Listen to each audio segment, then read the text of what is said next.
Valley Sports Sun and Valley Sports Florida. The heart of the fan.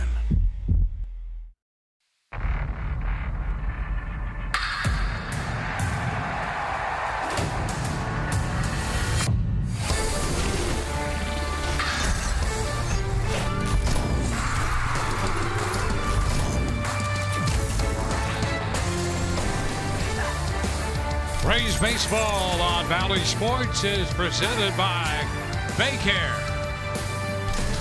This afternoon at Tropicana Field, the Rays and the Angels get together again. This will be the middle game of a three-game series.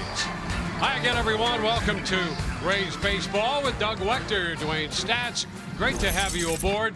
Well, the Rays winners last night, and I'll tell you, if you look back, Doug, all the way back to 2017, they have dominated this Los Angeles Angels ball club in the season series. Yeah, not even just going back to 2017. If you just want to look to this year, Dwayne, 2021, it's been a total domination all the way through on the Rays side. Look at the graphics and check out these numbers. 5-0, 17 runs differential favoring the Rays. The Airs, boy, it's been some sloppy play over by LA, leading to those 5 victories for the Rays. And then check out the bullpen ERA, Dwayne. There is just so much lopsidedness going on there, specifically late in the game, with that bullpen really struggling against these Rays so far this season, and that's allowed these Rays to really take over this season series. The Rays 26-13 against its club since '77, and as you mentioned, unbeaten in the season series this year. Now the pitching matchup could be a study in contrast, a young, hard-throwing left-hander and the crafty right-hander who loves to change speeds. Yeah, absolutely. You're talking about two pitchers. I've been really excited about this matchup. Should be a lot of fun to go out there and watch these two collide. Over on the Rays side, you got Shane McClanahan, the young left-hander, taking the mound, coming off of one of his best starts of the year. 6 innings pitched, 3 hits, only the 1 run given up. And how about the walk to strikeout? Only 1 walk to the 8 punch-outs, through 70% strikes, attacked the zone the entire time, looked really strong doing it. And on the other side, you got a guy who's a familiar face with the Tampa Bay Rays fans, and Alex Cobb. He's coming off a really good start himself. Got his 5th win of the season, going 5 2/3, no earned runs, 8 punch-outs, only 2 walks himself, going up against Detroit. And again, Dwayne, this should be a really good matchup going into today. I just can't wait to see this battle happen. Rays winners 4-3 in the game last night. It's the middle game, and a little nostalgia in the ballpark. A throwback to the Devil Ray days as we take a look at those uniforms donned by the Rays today. Rays baseball just around the corner.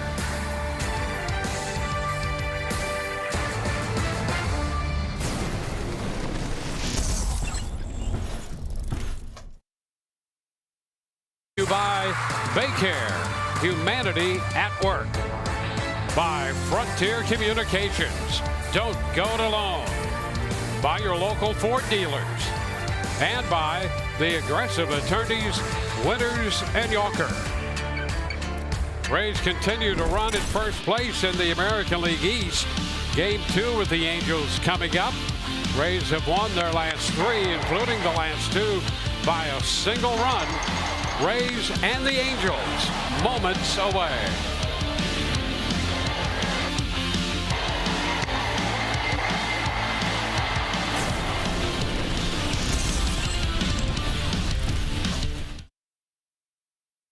Started last night with a bang for the Angels, but it was the Rays bullpen who stole the show, giving up no earned runs in 7 innings of work, leading Tampa Bay to a 3rd straight win.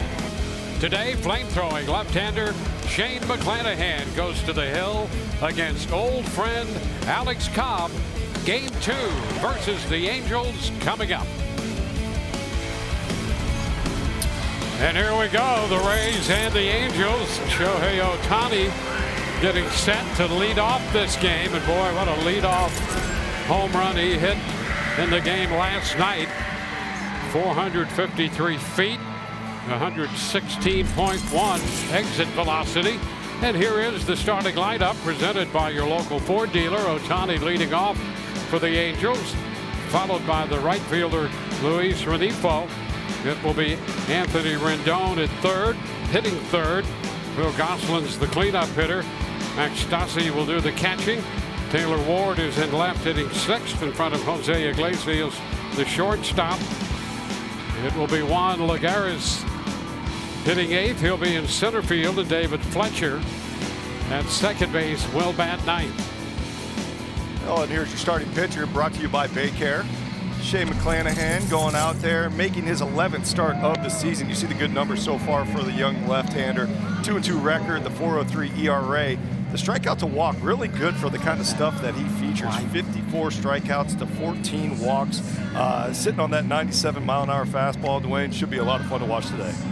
Well, I think you're right about that. A great contrast of styles here, and McClanahan has always been fun to watch since joining this club from the Rays system. And we're going to set the defense here, brought to you by Auto Nation. Left to right in the outfield, Randy Arozarena, Brett Phillips, and Manny Margot, your right fielder. Third to first, Joey Wendell, Wander Franco, Brandon Lau, your second baseman, G-Man Choi over at first base, and then Mike Zanito doing the catching duty.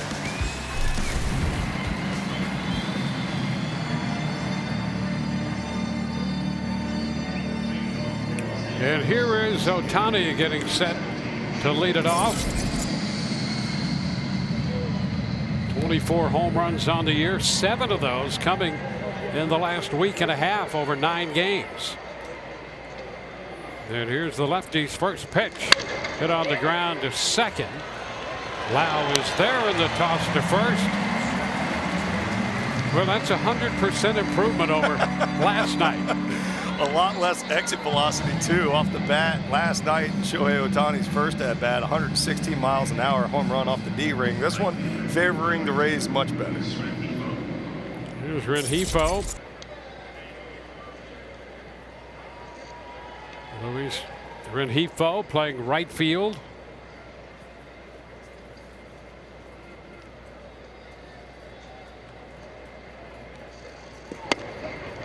That's a strike. The Rays overload the left side of the infield where Rengifo. Choi well off that bag at first.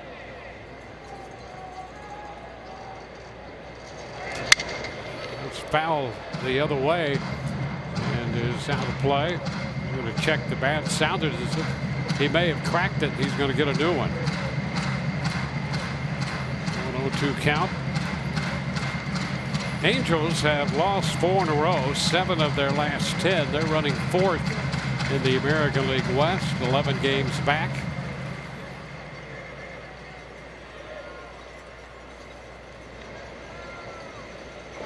And that's a cut to miss. Out number 2. First strikeout from McClanahan. Boy, that is a devastating slider from Shane McClanahan. You'll see why it's so good. He gets on top of that pitch, rips it right down the middle, slides underneath the hands of Rengifo. Rengifo having no chance on that pitch. You know, his slider this year has a 48% whiff rate. And with pitches like that, you can see why. 2 up, 2 down. Here's Anthony Rendon.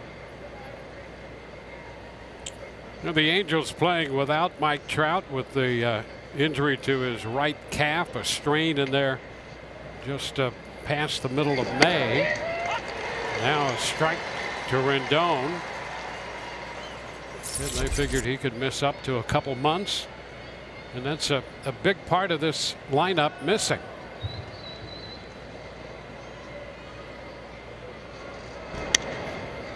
Rendon takes it wide, 1-1. Rendon out of Rice University, originally drafted by Washington.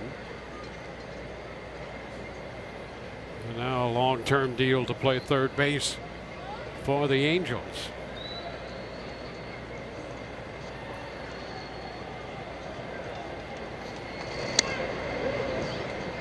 Two and one. Yeah, Rendon's been an interesting story ever since he came over to the Angels. You know, just removed a few years ago from Washington where he was up there in the running for NL MVP. And it's been a struggle over with LA. And power numbers way down. We did see a home run from him last night, but only his 5th of the year. Injuries have plagued him this year. It's a foul ball. The Rays saw him for a game in Anaheim in their trip to the West Coast, and that was it. Out of Richmond, Texas, in the Houston area, and part of that 2019 World Series champion team. Yeah, huge part of that team. Big reason that they were able to take the ring that year. And a cut to miss. So a 1-2-3 inning with 2 strikeouts. Bottom of the first coming. Rays coming in to hit.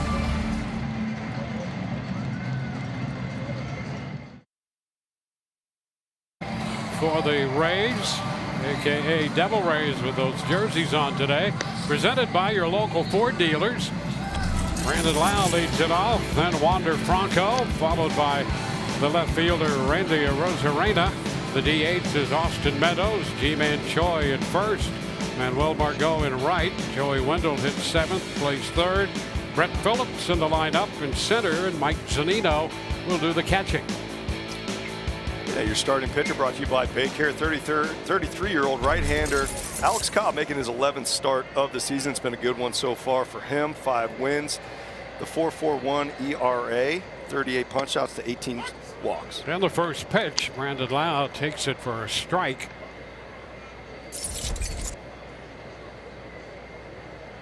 Lau had what turned out to be the game-winning RBI last night, hit by a pitch to force home a run. Yeah. Lean into one, take it for the team. However you got to do it, you got to get on, right? They all count. They all count. 0-2 against Cobb in the leadoff spot today for Brandon Lau. And he is out on strikes. Down to first to complete the strikeout. Goslin at first, getting the put out. Go ahead and set the defense for you here. Brought to you by Auto Nation. Taylor Ward, your left fielder. Juan Lagares. Center field, Luis Rengifo, your right fielder. Third to first on the infield, Anthony Rendon. Jose Iglesias. David Fletcher on a 10-game hitting streak. He's over at second. Phil Goslin, your first baseman. And then behind the plate, Max Stassi.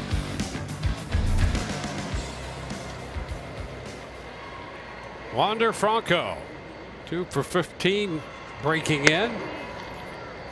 Switch hitting infielder. Want to know the count? Home run, 3 runs batted in, and a double. 2-0.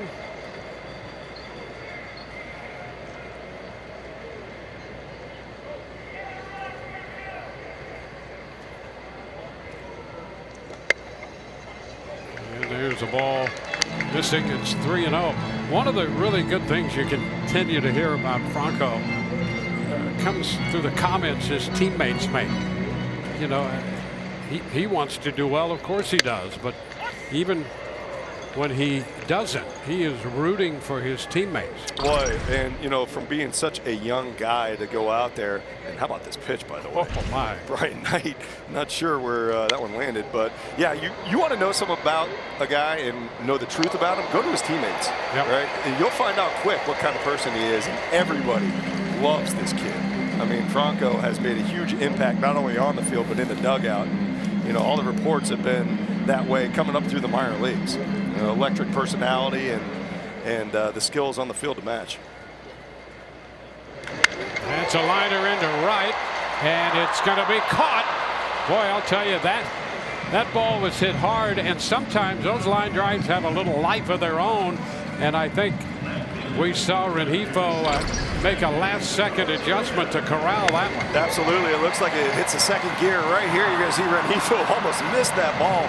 And look, I understand that Franco only has 2 hits as of right now, but he is scolding the ball, and you're just waiting to see some of these starting to fall in. Randy Arozarena takes the pitch in for a ball.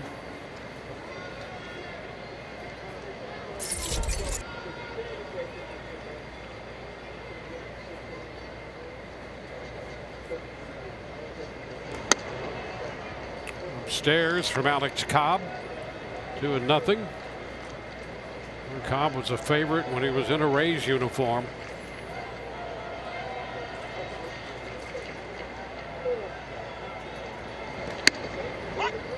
Strike across the state. Went to high school at Vero Beach. And is a great competitor. That's a check swing and a little roller foul.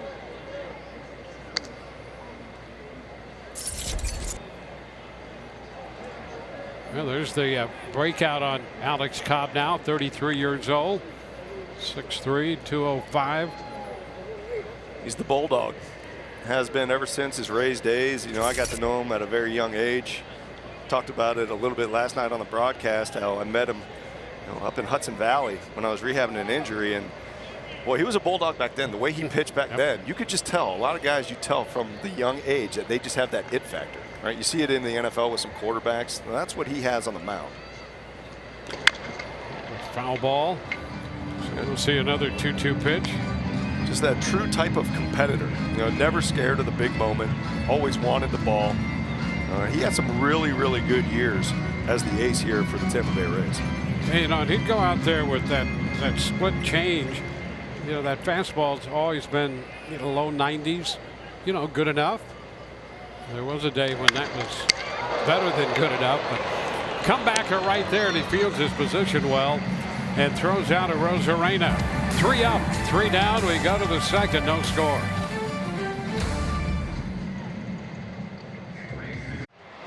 Welcome back to Tropicana Field. Well, one of the key pieces to the Rays bullpen has been on the IL since spring training, Nick Anderson, when he suffered that elbow injury.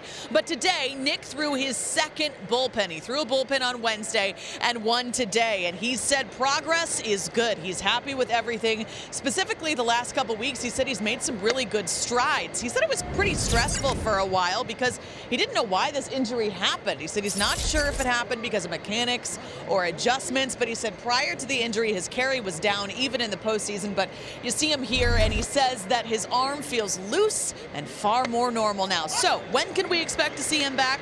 Nick said sometime in August. No exact date, but that is certainly good news that he's progressing well and that his return is about a month away, give or take a couple days. Guys? Well, that would be a big lift because when you look at that IL, it's filled with pitchers. Now the third pitch of the inning to Gosselin. He takes it for a strike. It's 1-2. Boy, can you imagine this bullpen with Nick Anderson back? They're already the best in the AL with a 3 ERA, and they cover the most innings. Well, if they get everybody back, they're going to have to build a bullpen with a grandstand, you know, at least a mezzanine level. I mean, you know, I don't know how Cassie's going to choose who to go to anymore. You know, all these guys are throwing lights out. But boy, you talk about some good games from Nick Anderson. Some big games, big innings. Pitch is low, and the count is full. McClanahan had a 1-2-3-9 pitch first inning with a couple strikeouts in the mix.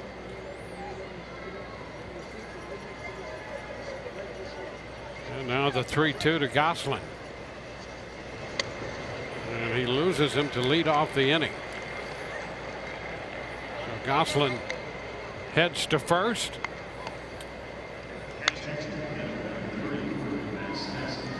There's Max Stassi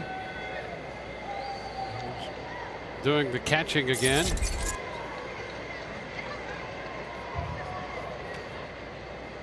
Stassi 0 for 3 with a walk in last night's game.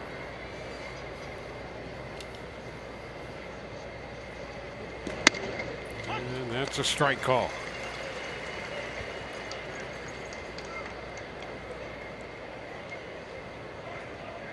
Now, Stassi had to play baseball when you look at his family tree. His brother Brock was drafted by the Phillies in 2011. Here's a pitch up, 1-1. And his dad played 3 seasons in the Giants organization.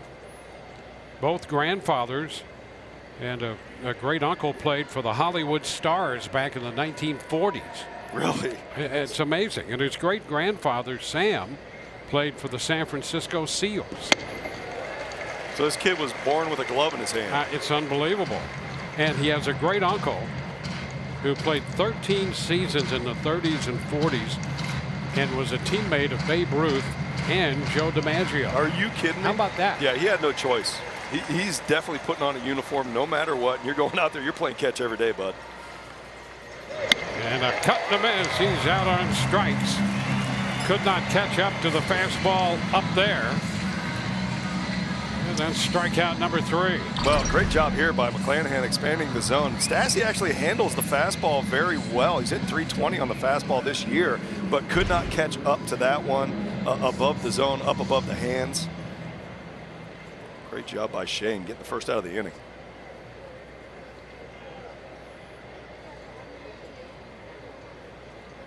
Tyler Ward, he pushes that one down to first, and a nice play right there by Choi to get the lead man on the throw down to Franco. Gosselin cut down. It's going to be a fielder's choice on the bunt.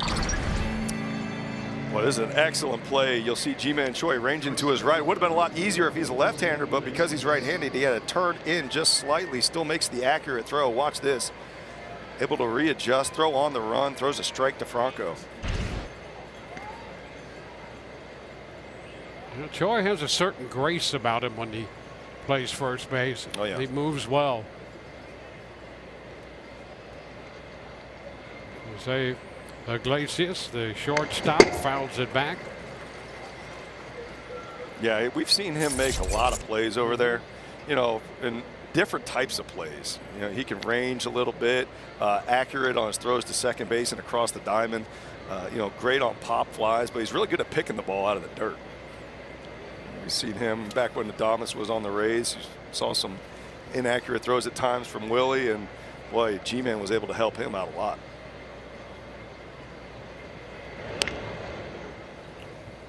Ward back in at first.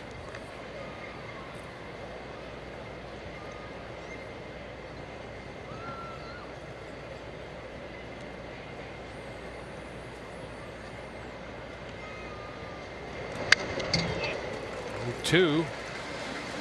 When you look at these two teams and the offense, their production pretty close to the same. The Rays have averaged 4.82 runs a game, and the Angels have averaged 4.84. The difference comes to pitching. Starting pitching, Rays better than a run advantage. Liner into right. Margot's right there to make the catch. So a man left. We go to the bottom of the second, scoreless.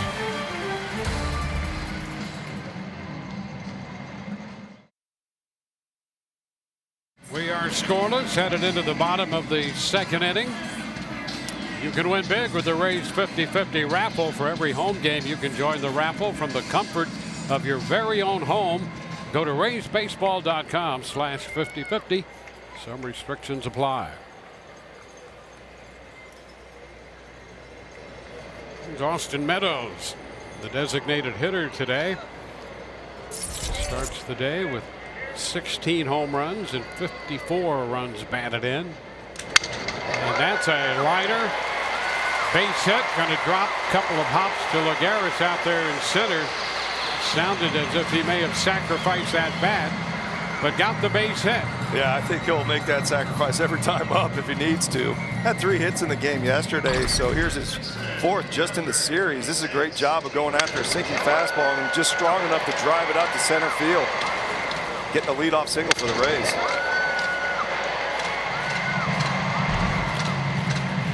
So the first base runner of the game for the Rays, Ji-Man Choi, will bat.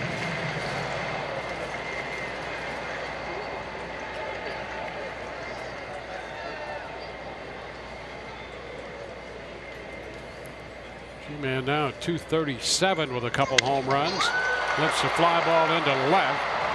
Taylor Ward measures it and makes the catch. Well, a couple of first pitch swings here. 1 on, 1 out. Yeah, you don't mind the approach, though, because once Alex Cobb gets ahead of you, he's able to get the strikeouts. He's able to rack those up with that split finger that he features. So going after him early, a lot of times is the best chance you'll have at a hittable pitch. He has 60 strikeouts coming into this game in 49 innings. Yep. Struck out loud to begin the first inning. Here's Manuel Margot. There's a first pitch strike. And because he can change speed so well, when you look at his lefty-righty breakout, Right-handed batters a little over 300, lefties under 200. That's a shot back into left. Ward will turn around, and that baby's gone. Line drive home run by Manuel Margot. His 8th home run of the year. And the Rays take a 2-0 lead. How about Margot? Boy, you said it, Dwayne, right on cue. Cobb having struggles with right-handed batters. They're seeing him at over 300 batting average per clip. And boy, Manny Margot goes out there, finds a 2-seam fastball down and in. It's the second one of the at-bat he's seen. Able to get the barrel on it and drive it out to left field for a no-doubter. Joey Wendell. Pitch is a strike.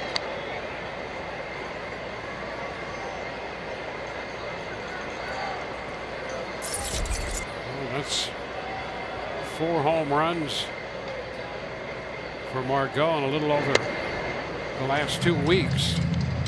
His 8th of the year. And the Rays have this 2-0 lead. Yeah, that's also the first home run we've seen by the Rays in the last 3 games. So good to see them get on the power streak again. We're going to see another good shot of it. That's a sinking fastball driven out to left field. Obviously, Walsh just watching it go over his head is Ward. Margot really thrilled about that one. Rays jump on top, 2-0. 1-2 pitch to Joey Wendell, and he is out on strikes. Enough. That's going to make it 1-2, I guess. Dwayne, I got to ask you, what do you think of those retro unis? I love them. Yeah. Yep. I really like them. I mean, got some good flair to them. A little throwback action. Color scheme good. To Chopper by the mound, charged by Fletcher, and the throw to first will be in time. And so Wendell is out number 2.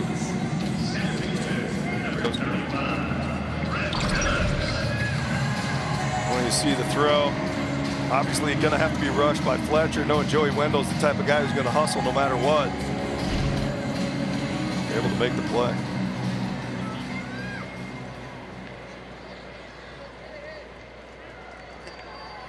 Brett Phillips.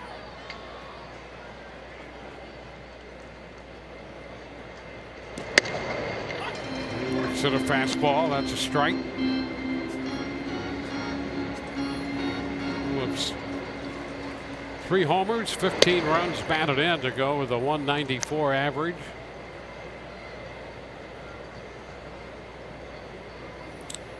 One ball, 1 strike. Puts him behind in the count.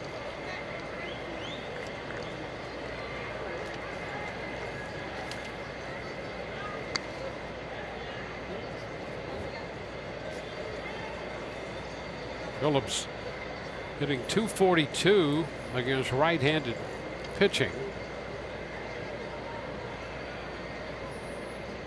And has struggled against lefties. And that's a strike call. Caught looking here.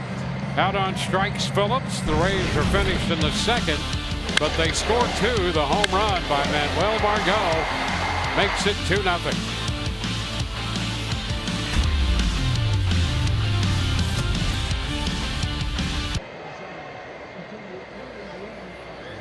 Manuel Margot giving the Rays a 2-0 lead with his 8th home run of the year, his 2nd home run against the Angels this year. He hit one out in Anaheim in that series.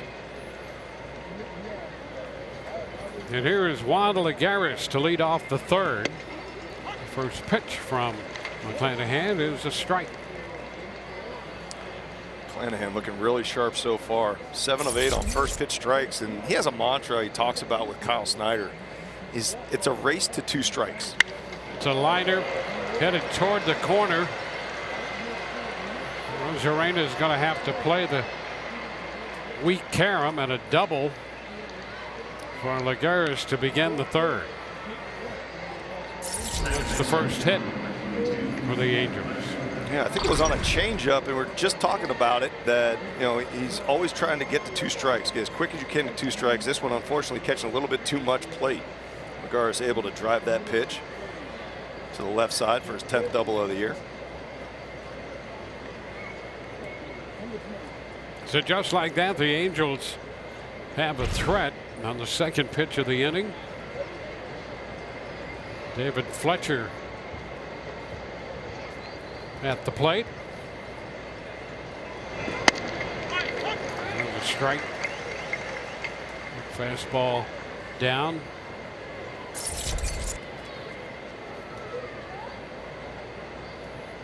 Fletcher just turned 27 at the end of last month. Ground ball, that's going to slip through out of the reach of Franco. Lagares had to wait to see if that ball was going to get through or not in the hole between Wendell and Franco. So he advances only to third, and there are men on the corners. Yeah, you're exactly right. Franco trying to make a play on that, and that's the reason Lagares wasn't able to advance home. But here it is, slider right down the middle. Fletcher able to just get enough on that to get it through the hole. It wasn't hit hard, but it was placed perfectly. Well, the 8 and 9 hitters are aboard. Here you see Lagares having to wait, make sure it gets through. Once it does, that's when he advances. Kyle Snyder out of the mound with Angel runners at first and third. Ohtani due up. Let's take time now for a word from Bayfront. At Bayfront Health St. Petersburg, we know what it means to be here for our community. When you need care you can trust, choose Bayfront Health St. Petersburg, the official healthcare partners of the Tampa Bay Rays. Well, men on for Ohtani, and it's a good reason to go have a conference on the mound. That's a good call for a timeout right here. Let's reassess the situation. We've already seen Ohtani do a lot of damage just in this series so far at Tropicana. That's a foul ball into the mitt of Choi down there, but on the foul side, strike one. Well, Ohtani, you could just about pick a category, and he's going to impress you. That's 308 with men in scoring position. That is exactly right. Just go through every offensive category that you have, and he's going to be a leader at some point. The slugging percentage is obviously there, the 24 home runs, but now he's doing it with runners on base and when it counts the most. And a nice block by Zunino. Fletcher trying to get a read over there, but no chance to move up. Well, let's look at the board on Ohtani. Second with 24 home runs, tied for first, extra base hits. I mean, right there with runs batted in, the OPS. I mean, hard to get much better than that. Oh, yeah, and he throws 100 miles an hour from the mound. Yep. And he dropped the bunt down yesterday. Yeah. I don't know what this guy doesn't do.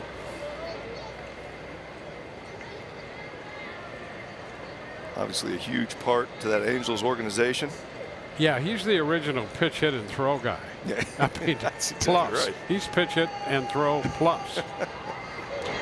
That's a chopper, and it's going to get over the head of Choi into right. Lagares scores. Fletcher's going to head to third. Butterfield will hold him there on the double by Ohtani.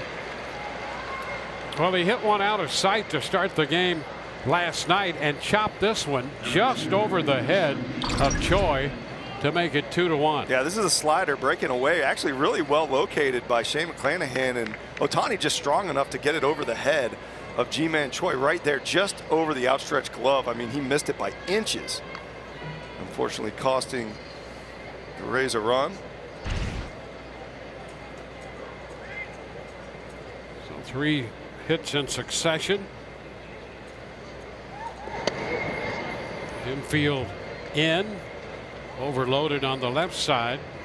Rengifo is the hitter. 3 hits, but only 2 of them, or only 1 of them really with any kind of exit velo. And kind of a fluky inning so far, what we're seeing.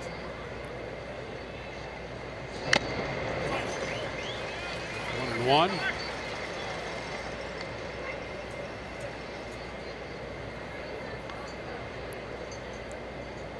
Nobody out. Wendell, Franco, and Lau in a line.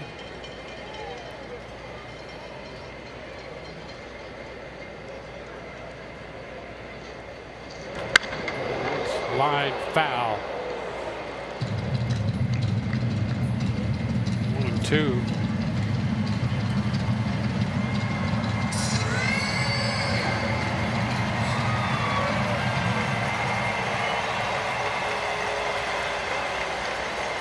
He's got 2 in the second. We're in the third, and a foul ball bounding to the backstop.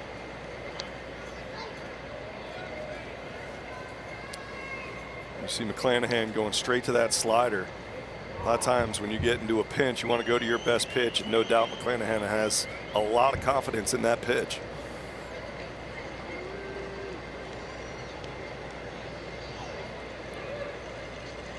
And a cut and a miss, and he got him. So a big strikeout for the first out of the inning. Well, 41% of his Ks are coming on this pitch. That's higher than any other, and you can see it. That's great rotation, tight rotation, 91 miles an hour, dropping under the bat of Rengifo. Second punch out on him today.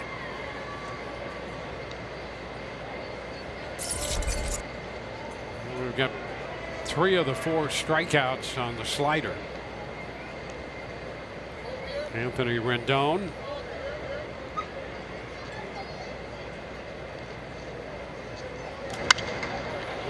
Fouls it back. 99 on the fastball to start this at bat.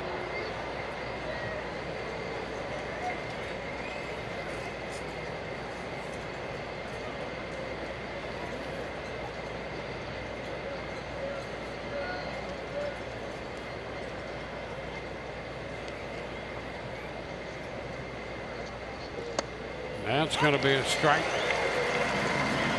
Bottom of the zone, very bottom. Yeah, I was about to say, that's as bottom as you could get. With Brian Knight being generous on some of these strike calls, but you got to like it if you're the Rays right here. Helping McClanahan out.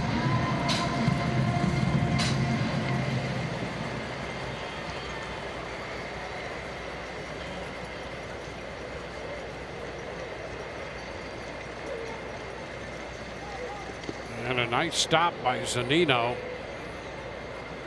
It's Fletcher down at third, Ohtani at second. Well, that's the second one we've seen already this inning by Zunino. Just a great job of being a wall back there. With a man on third, if you are a pitcher and you're going out there trying to throw that type of wipeout off-speed pitch, you got to have confidence in your catcher that he's going to be able to block it for you. Because if you don't have that confidence and that conviction, it leads to you hanging the pitch. And a chopper foul outside of third.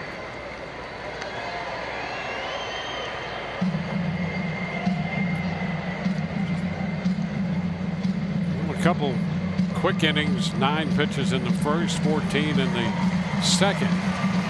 With a double, single, double with a run batted in. Then the strikeout. Here's the 1-2. Rendon pops it back of first. That's going to be trouble if it's fair, and it is just fair. 1 run is in. Here comes another man to score. The throw's into second, safe there. And suddenly it's 3-2 Los Angeles. Well, you can see the frustration right there on Shane McClanahan. This is a 100-mile-an-hour fastball, perfectly placed. And the exit velocity on this hit probably isn't even over 50. Watch this. Right in on the hands. Rendon, you know, he even thinks it's an out, and obviously he starts jogging down to first base. But my goodness, now, this is only 65 miles an hour off the bat, but placed perfectly. And as a pitcher, I mean, you see McClanahan just in disbelief of what's happened so far this inning. I mean, 3 hits so far in the inning have been very, very weak contact. Gosselin fouls it back.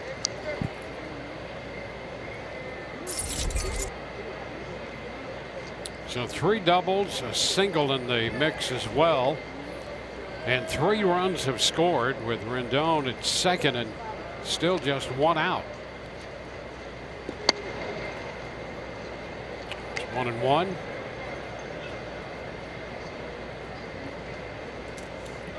I'll tell you though, I don't know how much you really change and how many adjustments you make on the mound. You're really executing pitches well. Shane McClanahan is pitching the corners. I mean, that last pitch right there we saw to Rendon, that was a great fastball in on the hands. 2-1. Yeah, we could see from our perspective that that ball had a great chance to drop fair, and it did. McClanahan hoping it would drop foul. It's up the right side, and that's going to be out of play. Yeah, these are the outings that become really tough, specifically for real young pitchers. You know, the frustration part of it, because you're going out there, you're doing what you want to do. You're executing the pitches that you want to execute. And you're trying to stay calm, but things just aren't going your way.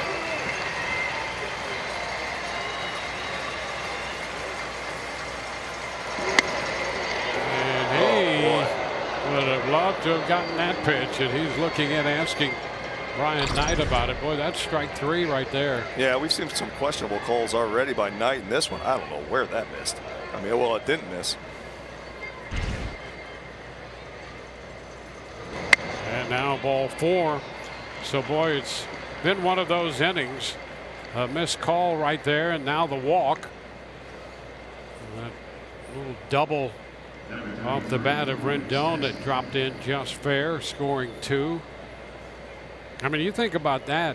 I mean, he made his pitch to Rendon and made a pitch to Gosselin. He does that. He's in the dugout now with a lead. Well, he made the pitch to Ohtani, too. It was a good slider on the outside corner. That ended up as being a double as well. Here you see a nice veteran move by Zunino going out there trying to calm down the young pitcher. They already used their chance for the coach to go take a timeout with Snyder, go talk to him. So instead, Zunino again tries to slow him down, get him back in the strike zone, relax him a little bit.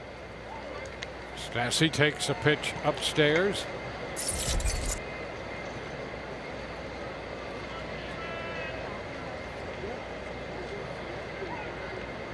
McClanahan got him swinging on a fastball up at 98. And it's 1-1.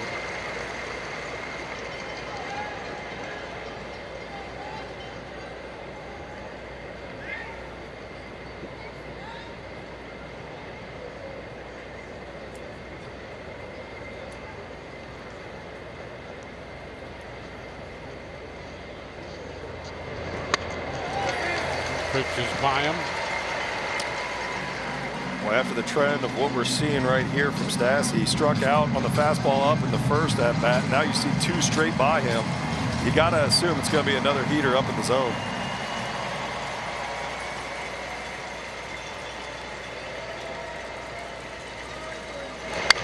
And it's foul. Went up with the fastball, way a little bit there, and a foul ball. Now he has it set up for anything you really want to do. You can go fastball up again or go slider down underneath the strike zone. As long as you're expanding the zone here, you're in good shape.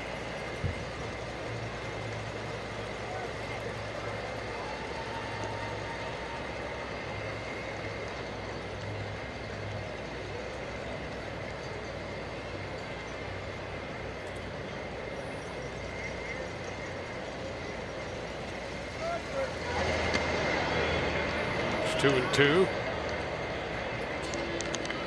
Stassi with some pop in his bat. He's had some physical challenges. Hip issue. And then inside the season this year, once he finally started getting it going a little bit, he had a concussion and a thumb sprain, and he is out on strikes here. Second strikeout of the inning. Another great slider here by McClanahan. Stassi obviously thinking fastball up, not able to get the barrel on the bat onto that ball, and that was a great job dropping it just below the hands.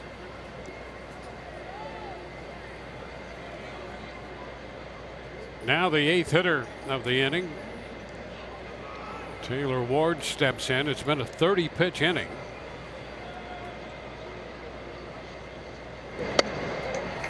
It's a strike.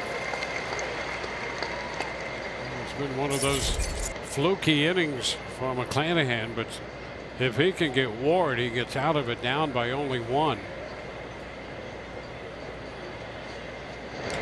The ground ball to short. Franco bobbles, regathers, and throws safe at first.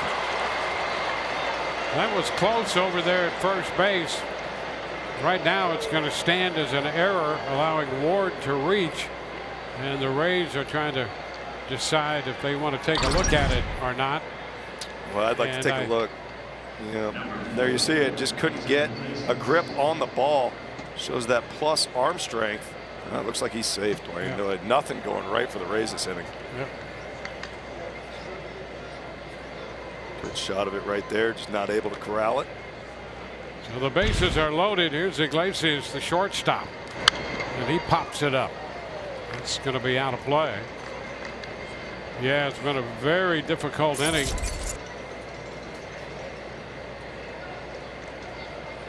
The Rays are going to get action in the bullpen.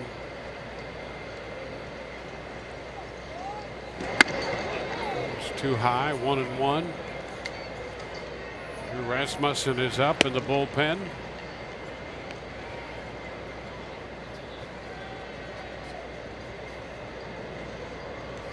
This will be the 35th pitch. 2-1.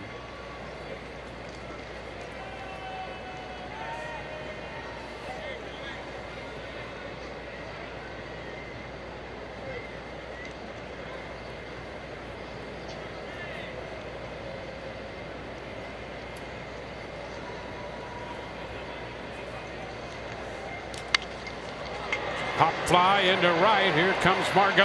He'll make the catch. That will retire the side. Limits the damage. It's 3-2 Angels.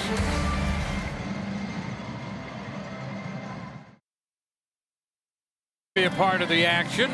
Second half. Home schedule is now on sale, so get your tickets at raysbaseball.com/tickets. 2021 season presented by Bayfront Health, St. Petersburg.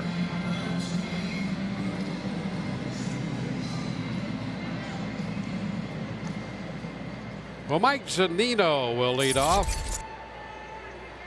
Well, the tough thing in the top of the 6th, aside from giving up the lead and now trailing 3-2, a 36-pitch inning. A lot of pitches compressed in a small amount of time right there. And Alex Cobb goes back to work and misses on the first pitch, 1-0.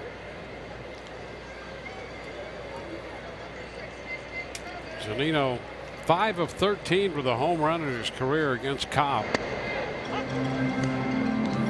Strike on the outside corner. 1-1.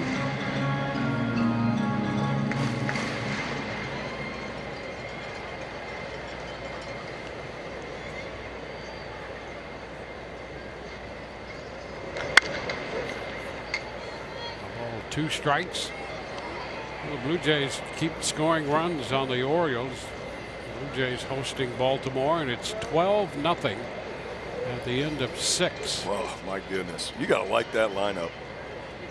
Got a lot of young studs coming up. They're going to be good for a while. Charlie Montoya hit a home run, his 26th. Unbelievable the year he's having. Yep, Kritchik has hit a home run. Well, with 12 runs, you probably got just about everybody in that lineup going deep. That's right. Yeah, it's incredible what they got coming up through the pipeline and how good they are, how good they will be in the future. Going to have some fun battles between the Rays and the Blue Jays moving forward. Well, you know, the American League East has always been just a battle. And I think we're going to continue to see that. Ooh, Cobb thought he had strike 3, started to walk off the mound and did not get the call. I'll tell you what, this could go either way. I know it shows as a ball, but the way Knight's been calling pitches back there. Yeah, he's been stingy with the strike. Hate to leave anything in his hands. Now a line drive, and it's caught. Hard hit, but right at Rendon down at third. Boy, everything is going the Angels' way this inning. This ball is absolutely smoked off the back. Mike Zunino. And Rendon positioned perfectly. Watch this. He almost got out of the way of that ball. Yeah. Put your glove up and duck. Yeah, close your eyes, put your glove up, see if it lands. Here's Brandon Lau.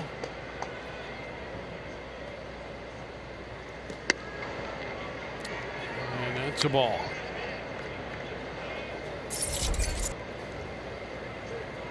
Wow, out on strikes on 3 pitches in the first.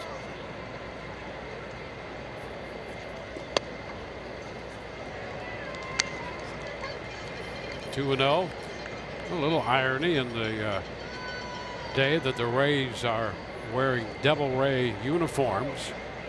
It's a little tapper foul. It's 1 and 2, and Alex Cobb, when he was drafted out of high school out of Vero Beach, the team was still the Devil Rays. So he was drafted by the Devil Rays, and today facing the Rays wearing the Devil Rays uniforms.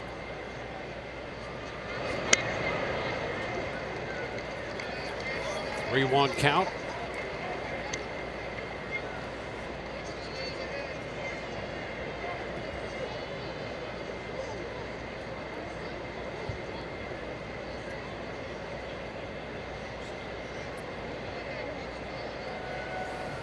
Zunino hit the ball hard, line to third. Now 3-1 to Lau. And he is out on strikes. That pitch just disappeared. That's strike 2, I beg your pardon. That pitch, 3-1, just disappeared. Well, nice shot of the split finger right there. Not using any of the laces, but able to pull that thing down. See that vertical depth. Now the 3-2 is lifted into center. Lagares is there to make the catch. So 2 up, 2 down. And Wander Franco makes his way to the plate.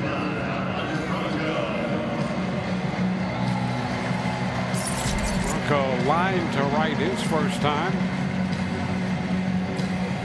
You know, one of the comments that I ran across when they decided to call Franco to the big leagues was what Brady Williams, his manager at AAA, said. He said the thing that impressed him, he thought the most, was a strike. And I mean, his talent's pretty obvious from a physical point of view, but he said this guy has that inner drive that just propels him to succeed. Boy, it's tough to say what impresses you the most about this kid, isn't it? Mm-hmm. But yep. you know, anybody who is that special has to have that inner drive. You know, they have to go out there and they have to believe in themselves to a point where, you know, it's not arrogance, it's just so much confidence that they don't expect to fail. And he won't fail because he's going to put so much effort and emphasis into his game and his ability to play.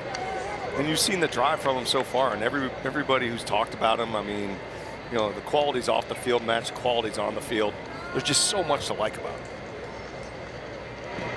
And that pitch comes back and catches the inside corner. He is called out on strikes. We go to the 4th. 3-2 Angels. Pitcher strike out 10 hitters during a home game. Take your mobile ticket located at the printed home voucher to any Cane's furniture store within 5 days and receive a coupon for 1 free taco chips and medium fountain drink at participating area Tijuana Flats locations. Some restrictions apply. There's a swing and a foul ball, and that caught Brian Knight, the plate umpire. Juan Lagares, a big cut there. And Knight will get a visit from the crew chief. Bill Miller is going to come down to make sure he's okay. Knight, 39 career ejections, hey, including Joe Madden. We're going to take a look. Got Joe back in 2013. Looks like he's okay back behind the dish.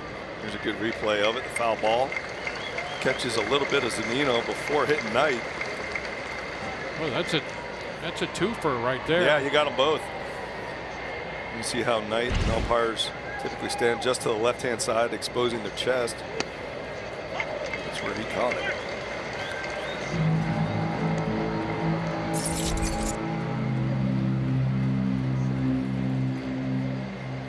Two strikes the count to Lagares. Puts it into center. Phillips will come in, stop, and make the grab. One away, and that brings up David Fletcher. Yeah, today's scouting report brought to you by Papa John's on David Fletcher. Well, Fletch lives. He's living right. He's got an 11-game hit streak with that base hit earlier today. He's batting .514 over that stretch. And how about high heat? He's been crushing the fastball this year at a .313 clip on the season.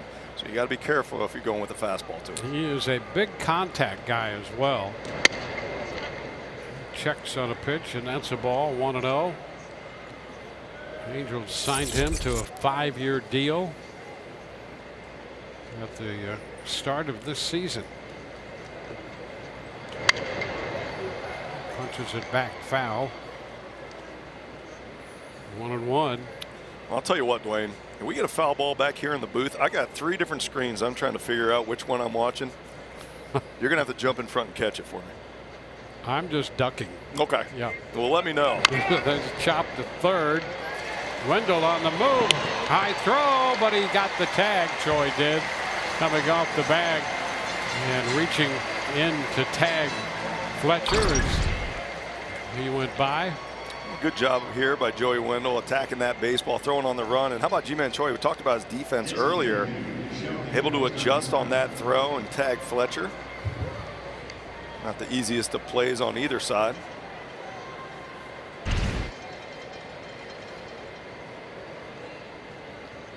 You can see Choi on the theater stage, the way he moves. Yeah, he can dance. Yes, he can. The theater stage. Cut a foul ball by Ohtani. Yeah, there's some grace in his movement. Yep. And he's always smiling. For a big guy, he can move around. Yep. I agree. Ooh, that fastball just missed. And I'll tell you what, we had a guy when I was playing Travis Lee who was excellent at first base. And it really saved you a lot. Yep. The first base position, if you got a guy over there that can handle it correctly, it truly can save a lot of errors to these infielders. Yeah, defensively, Lee was something of a magician over there. He was. Popped up. That's a foul ball. Will anybody get there? Zunino. Nice job by Zunino. All the way from back of the plate to the dugout railing. 1-2-3. 3-2 Angels. Welcome back to Tropicana Field. Well, last night, Kevin Cash notched his 500th career win as the manager of the Rays. And what a coincidence that it came against his predecessor for the Rays, Joe Maddon. I spoke with Joe Maddon before the game about what impresses him most about what Kevin Cash has been able to do for the Rays. And he said Cash is just such a likable guy. And he said, I really like the idea that Cash was the one to come after me. He said he's just so likable in what he's done here. They're back to what we had done years ago, and he has steered them nicely. So some high praise, guys, from the winningest manager in Rays history. Well, Joe Maddon making his second trip back to Tropicana Field. Managing the Rays from 06 through 14. He was back in 17 here as manager of the Cubs. It was 9 years of getting really getting the Rays, as opposed to the Devil Rays, up and running and starting and becoming what they have continued to be under Kevin Cash. And boy, you talk about Kevin Cash and the job he's done here. Two great baseball guys there. Two outstanding managers. You know, I got to know Kevin Cash as a player. Played with him back in AAA and in the big leagues here with Tampa Bay. And I'll tell you, from the beginning, you could always tell that Cash had the mind for the game. Yep. He was able to analyze the game in a different way than most other players were. I would sit next to him in the dugout and just talk about baseball situations. He was always way advanced for me. That's going to be a base hit. Even if Fletcher comes up with that, he had no chance. Rosarena was flying down that line looking for the base hit. Fletcher knew it was going to have to be a quick exchange, and even then, that's going to be a hit for Rosarena. Yep, 100% agree with you right here. Rosarena able to drive this pitch back up the middle, even though Fletcher was shifted in that direction. Really no play over at first base. That's a base hit all the way. Leadoff man aboard for the Rays for the second time. Austin Meadows. Meadows opened the second with a single, later scored on the Margot home run. Rosarena at first with Meadows at the plate.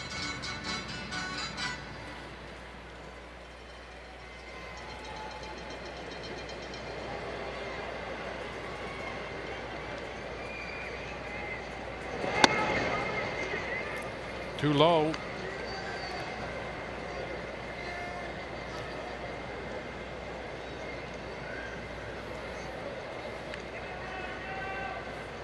The Rays managed to limit the damage in the third in what was really a fluky inning.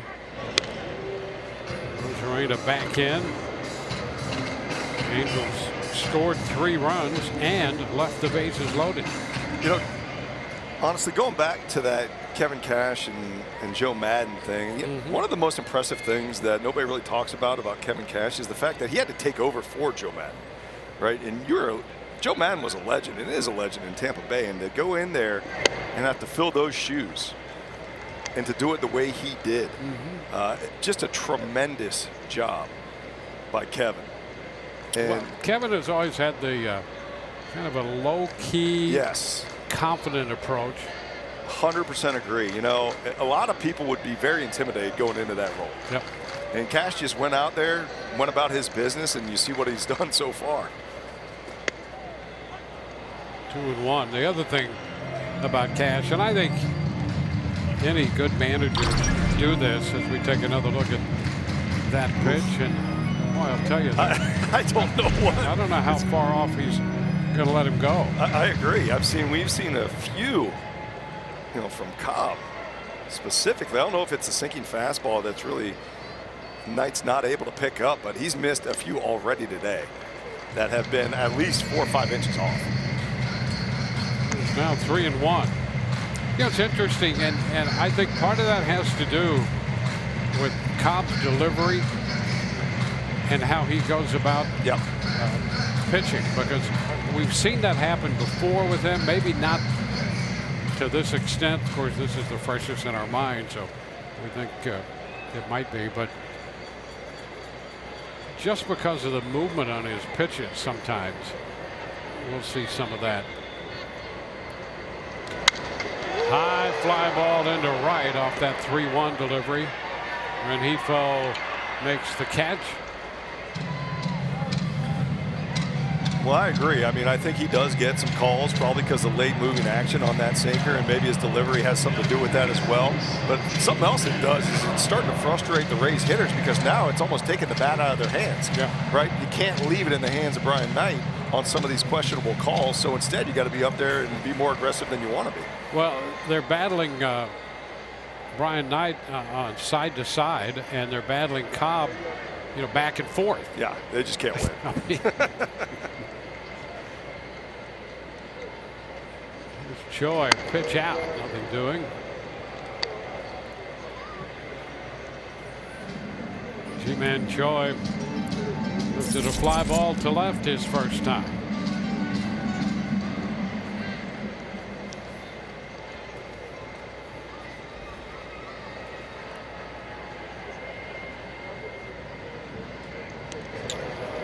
Back in.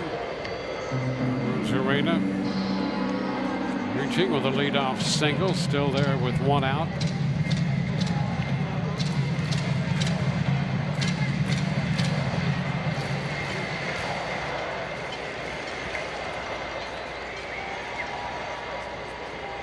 There goes the Rosarena, the liner into right. The Rosarena will go to third. They'll put the stop sign up for him there. First and third on the base hit by Joy.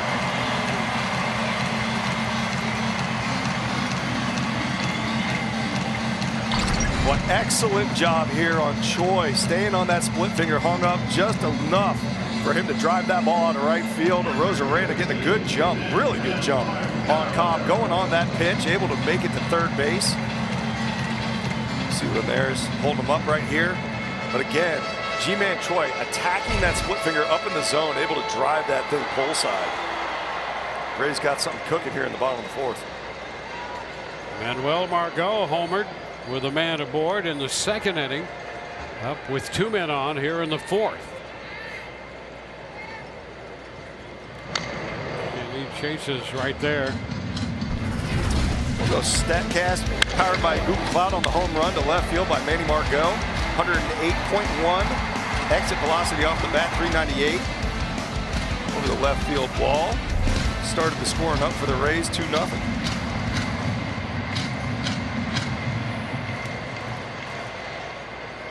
0-1 the count right now.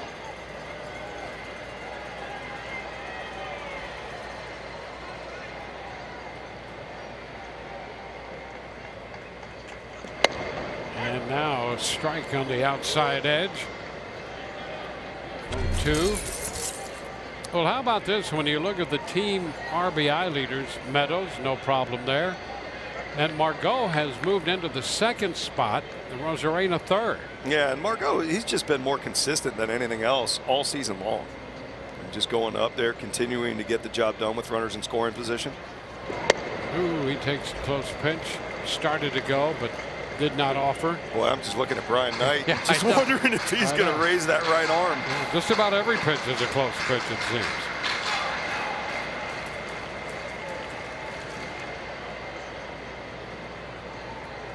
Two.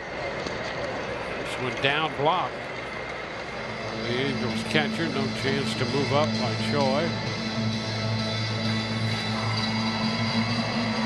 Well, this is a really good block right here by Stassi. Split finger down, you see that depth and movement. It can be difficult for a lot of catchers to handle that ball. Yeah, and with Cobb on the mound, if you're going to catch him, you'd better be ready for that.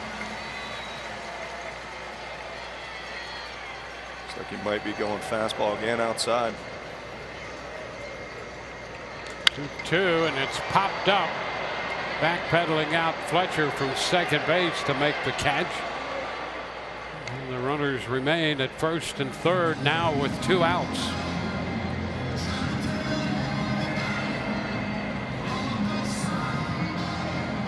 Well, Cobb won that battle, and now Joey Wendell will step in to battle this veteran right-hander.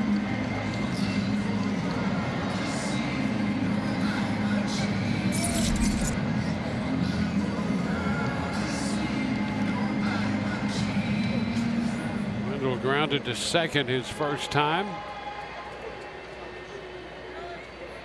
Came in 4 of 12 in his career against Cobb.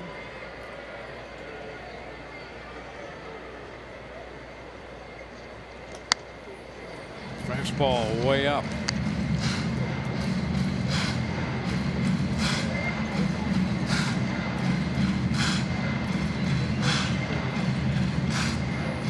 It was the middle part of the order that got the 2 runs in the second.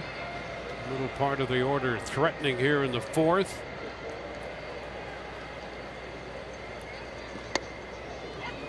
It's a strike. 1-1.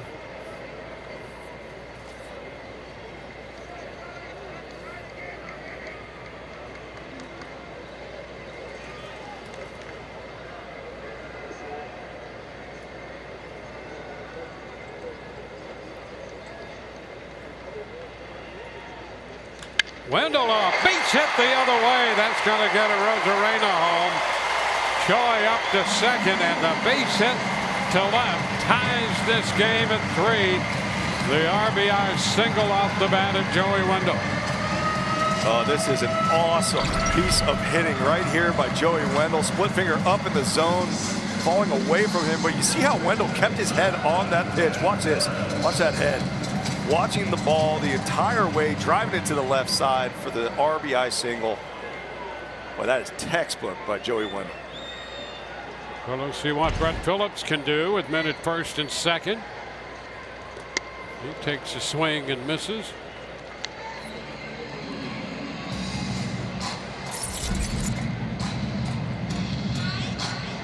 Phillips with 15 runs batted in.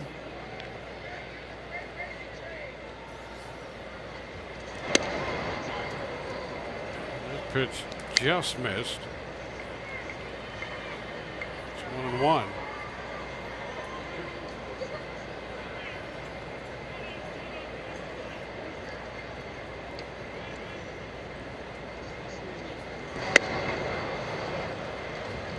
Two. 3-5-1 for the Rays. 3-4-0 for the Angels.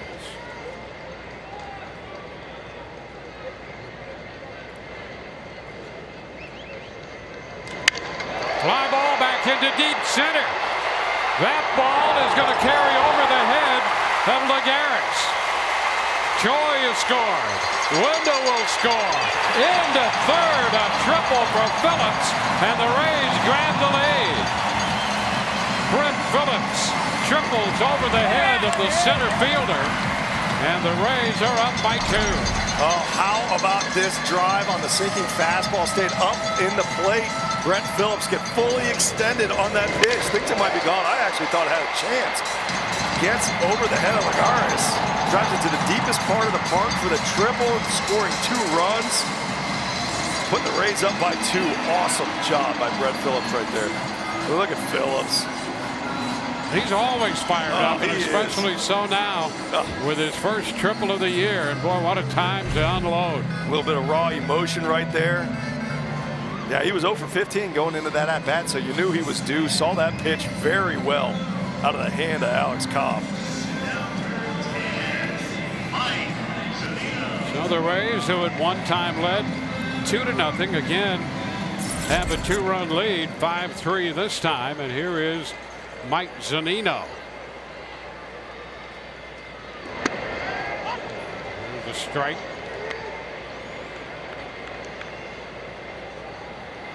So the Rays get to Cobb. They put up 5 off him. Upstairs, as we mentioned earlier, Zunino's the guy in this lineup who has a history of success against Cobb. 5 of 13 coming in with a home run, and that line drive he hit to third in the third was a shot that really caught Rendon down there. Now 2-1.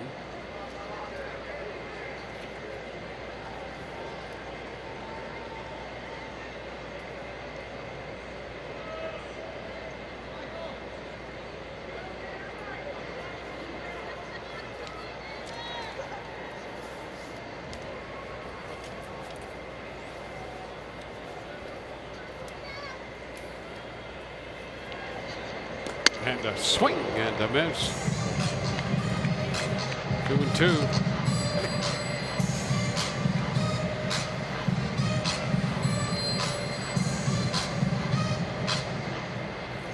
Angels are going to get some action up in their bullpen. This pitch is low, gets away. Here comes Phillips, and he will score. Boy, Phillips, very alert, got a great break down that third baseline, and when that ball squirted away, he was gone in an instant. And the Rays make it 6-3. Boy, you knew that was in play. You know, we were talking about Alex Cobb, and you mentioned that you got to be ready as the catcher when he's throwing these split fingers, and that's exactly what happened. Look at Phillips creeping down that line in anticipation of something like this happening, and because he was anticipating it, he had a great jump and was able to slide in and be safe. Well, look at that. Beat Cobb to home plate by 2 or 3 feet. Look at that anticipation. Assuming that might happen. That is a tremendous base runner right there. And now a ball outside. Zunino draws the walk. So the Rays will continue the inning with Zunino aboard. Started with that base hit by Rosarena. 4 hits, 4 runs. Zunino at first with a walk.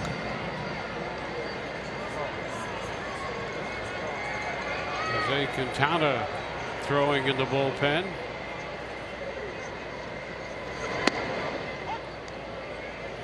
Strike to Lau.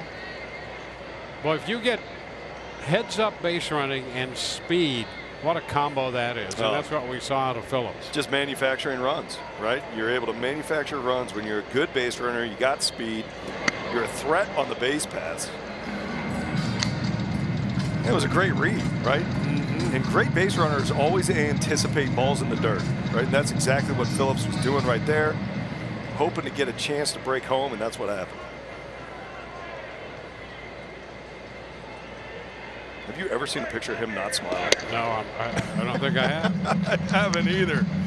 Oh, you gotta love this guy. Yeah, here he is. Look at him creeping down the line, creeping down the line. There it is. He sees it away from Stassi, able to break home. Beats the throw and Cobb at home plate.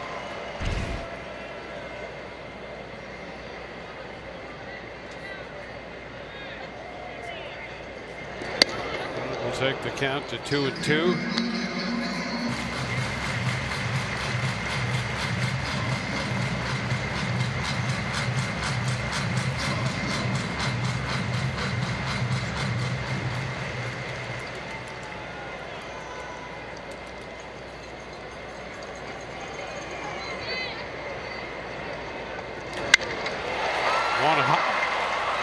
Fletcher from short right field makes the play.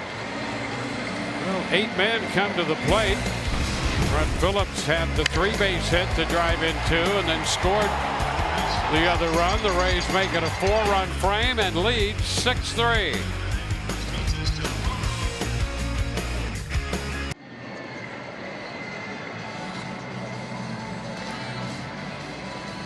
The Rays host the Indians Monday, July 5th. The 3-game set runs through a Wednesday matinee at 12:10 p.m. Get your tickets at RaysBaseball.com.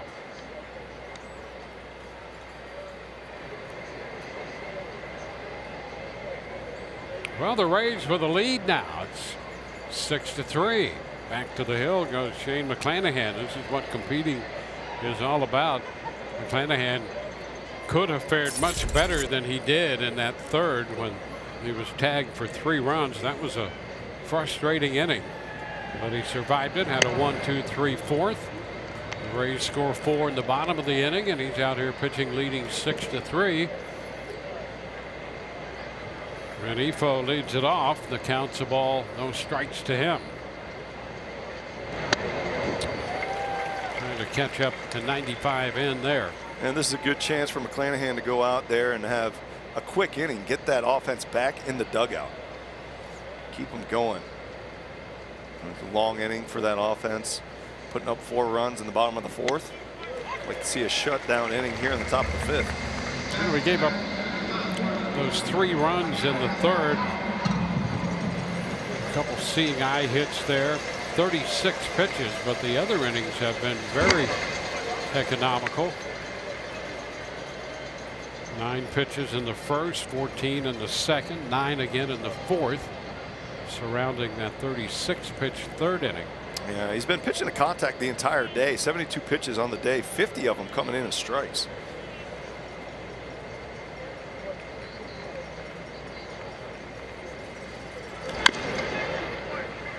Tap foul, holds the count at a ball, 2 strikes.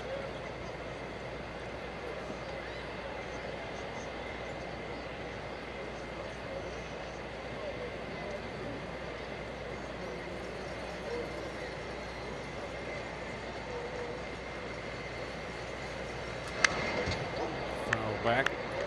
Well, the Rays coming into this game today 5-0 against the Angels, and we alluded to it earlier. When you compare runs scored for either offense, it's a toss-up, but when you get to pitching, it's something else completely different. Ground ball, positioned perfectly. This is Lau on the shortstop side of second. The Rays second baseman makes the play. Positioning pays off and prevents the leadoff man in the inning from reaching. One away. Well, you're talking about preventing runs, and the Rays are one of the best at doing that. You know, both pitching and defense. 64 runs, defensive runs saved so far this year. Leads the major leagues to the Tampa Bay Rays, so their defense has always been on point. So a nice play right there by Brandon Lau, but the pitching as well. Specifically in this series, I mean, the huge difference has been the bullpen. Yep. The Angels bullpen over a 9 ERA going against the Rays so far this year. A strike to Rendon on the outside part of the plate. And when you overall look at what they've done against the opposition in the earned run average department, the Rays topping. That's a one hopper to short. Franco's long throw is right there. Nicely done by Wander Franco to get Rendon. 2 up and 2 down. Boy, this is not an easy play, but it is made to look easy by Wander Franco. This ball was scorched off the bat. Check out this hop. Yeah, great job by Franco. Collects himself, throws a strike over to first base. He makes it look easy over there. Well, and having a guy like Choi around first base, what confidence that gives the infield. Oh yeah, just get it around it. Well, Gosselin takes the ball.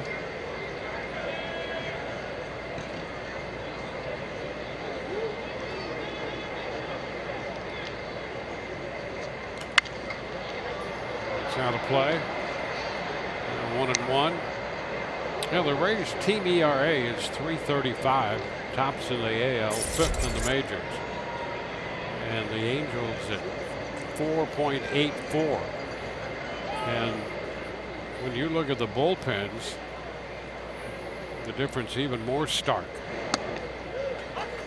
1 and 2, the Rays bullpen best in the AL at 3.02, 3rd overall in the majors, and that Angel bullpen is 25th in the majors, 14th in the AL at 4.83. Boy, you see a lot of potential victories fade as you get deeper into a bullpen that Joe Madden has to deal with right now. And the Rays, look at their bullpen since June the 2nd. Boy, it's always been a strength of the Rays going back to a couple seasons ago, and this year is no difference. The only difference is you got a few different faces down there. That's a cut and miss. Gosselin out on strikes. Another 1-2-3 inning back-to-back for McClanahan.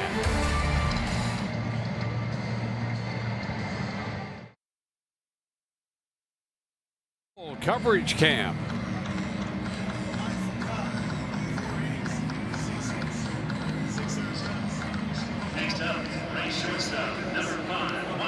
It's been fun.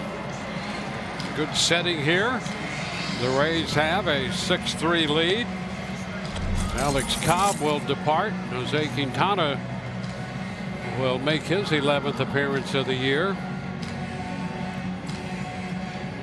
There's the season totals on Quintana with an earned run average of just over 7.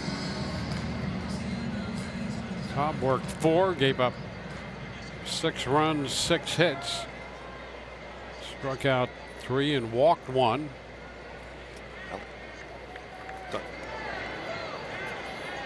Now it's Quintana.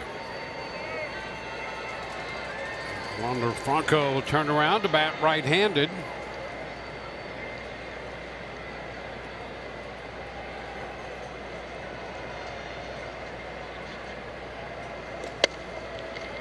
First pitch, fastball just missed a little bit in. Rosarena will follow, and then Meadows.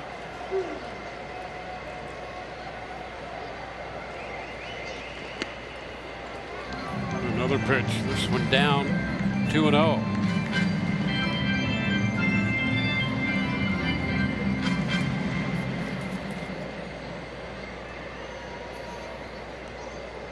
Quintana has been on the IL with shoulder issues, inflammation in his left shoulder. Big cut there and a foul ball under Franco.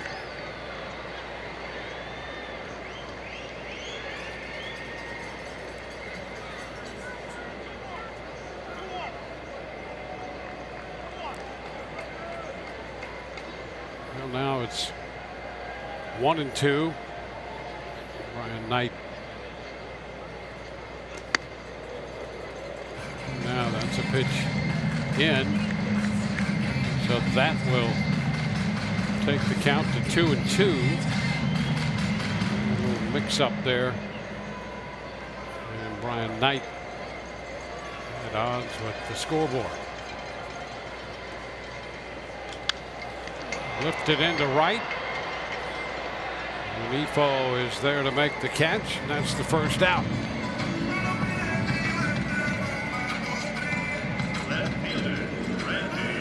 Now Randy Arozarena. Arozarena opened the 4-run fourth inning with a base hit.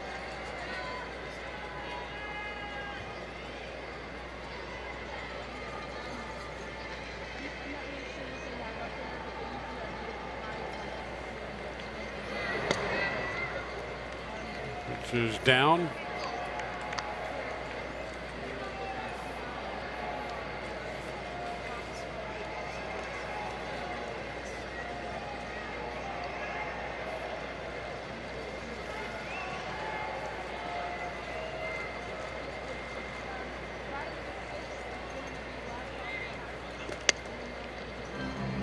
Two and 0.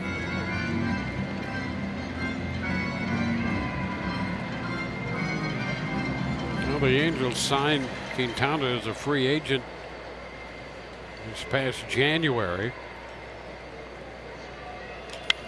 There's a shot into left toward the corner and on the run. That ball will not be caught by Ward, who tried to make a sliding catch reaching down for it. That's a two-base hit for Arozarena. His 13th double. The Rays have another scoring opportunity. Well, for a second there, it looked like Ward had a chance to get on it. That's a fastball in. Arozarena able to drive the hands through the zone, and boy, it looked like Ward might have been able to come up with that. See it right here. Yeah, that one hit him in the glove. They had a couple miscues yesterday's game. Not able to come up with this one today. Well, the Angels coming into this game had made 51 errors on the year, and some plays like that have been called hits. Right. And defense has been a challenge for them. Well, just over the season series, 5 games, 7 errors on the Angels side, and that's coming into today, and that's with plays like that being given a hit. So, I mean, there's been some sloppy play all around the entire season from the Angels. Now a ball bouncing away, and that's going to move Arozarena over to third. A breaking ball in the dirt. It's a wild pitch.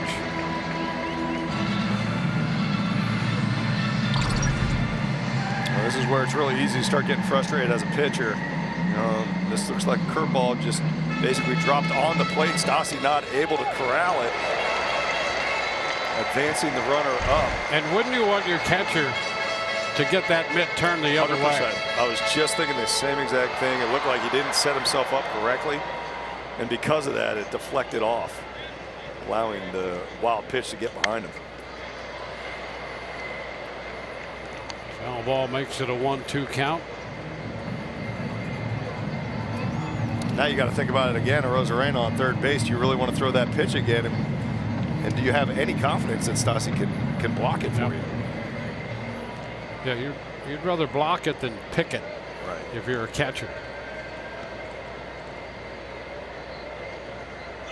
Ground ball, foul. The right side overloaded. That one down into the bullpen. Well, how about this for the Angels bullpen in the season series against the Rays? 20 runs allowed in 18 2/3 innings. Yeah, that is rough. You know, it's a sprint to the bullpen, essentially, is what the Rays have been trying to do. Get the starting pitcher out, and that's where the real damage has been done.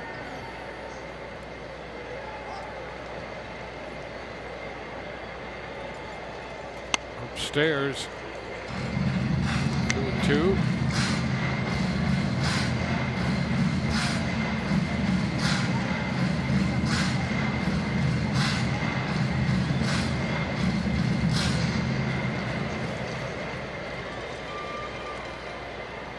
First inning for Quintana in relief of Cobb. And then he goes up and strikes out Meadows for the second out. Well, good job expanding the zone right here, ripping that fastball up in the zone away from Austin Meadows. Perfectly placed. Tough pitch to lay off of.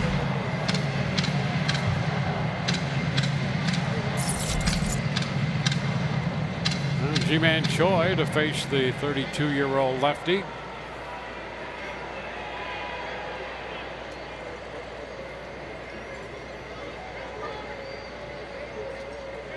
That's a liner, base hit into center, and here comes a Rosarena across the plate. Choi wasting no time, jumped on the first pitch, makes it 7-3. He has a dozen runs batted in now. First pitch of the at-bat, 92 miles an hour. Choi able to deliver the big RBI. That's the second hit of the game. Drives that pitch right back up the middle, scoring a Rosarena easily. Good job of being aggressive. First pitch right there, ready to hit. Well, Choi came into this game hitting .316 against lefties, .237 overall. And he drives in a run against the lefty. There's a big cut by Margot. Strike one.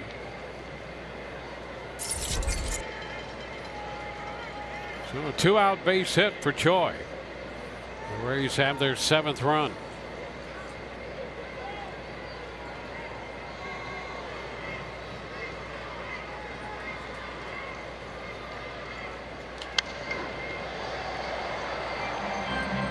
Two.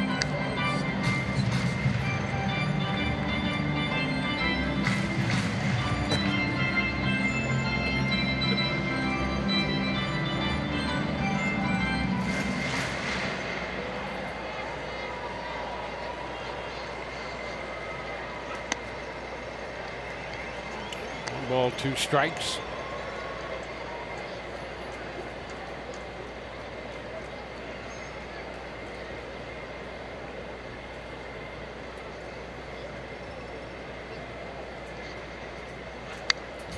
And enough of that one to stay alive.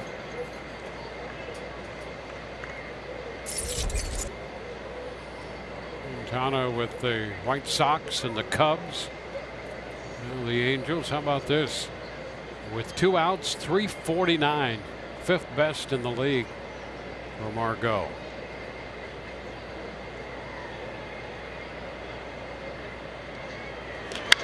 On the ground, left side, Iglesias with the toss to Fletcher for the force. The Rays settle for 1 run through 5, 7-3 Tampa Bay.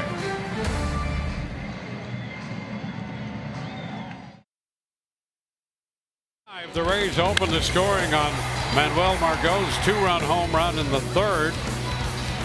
But the Angels came back. The double by Ohtani, part of a 9-man 3rd inning when they scored 3 to make it 3-2. The Rays came back 4 runs in the 4th.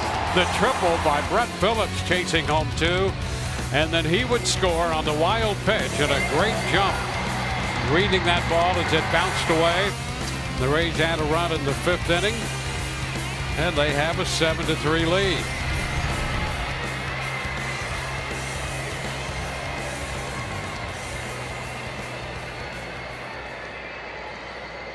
Back to the mound goes McClanahan.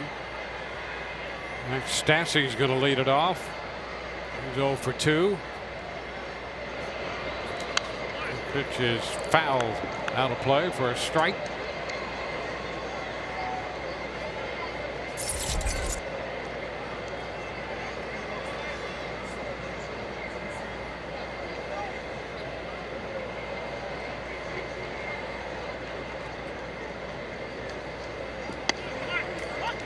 1-2. Hanahan survived that 36 pitch third, had a 1-2-3 9 pitch fourth, a 1-2-3 14 pitch fifth. Rasmussen up in the bullpen, hard throwing right-hander. And that will be strike three call. Stassi out on strikes for the third time today. Yeah, that slider gives Stassi the hat trick, and it's a good one. It's a slider right down middle, really center cut. Stassi looking for something else, but boy, we're starting to see McClanahan get into a really nice rhythm. And honestly, all throughout today, he's looked very sharp. I know he gave up the 3 runs in the third inning, but Ward shoots it into center for Phillips, who makes the catch. 2 up, 2 down in the 6th inning. It's 9 in a row retired by McClanahan. Something else that's been so impressive. First pitch strikes. He's attacking the zone, right? Almost 75% of his pitches have been first pitch strikes. Getting ahead of these hitters. And when you do that, you put these hitters on their heels, especially with the stuff that he has and he features. Fly ball short right center. Margot closes to make the catch. And a quick 6th inning. 7-3 Tampa Bay. Local Toyota dealers. Toyota, let's go places. By the Florida Lottery, who reminds you to always play responsibly. And by your local Honda dealer.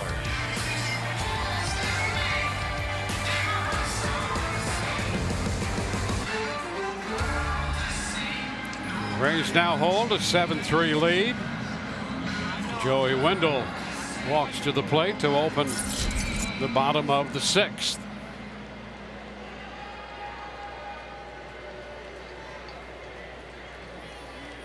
The left-hander Jose Quintana back out there.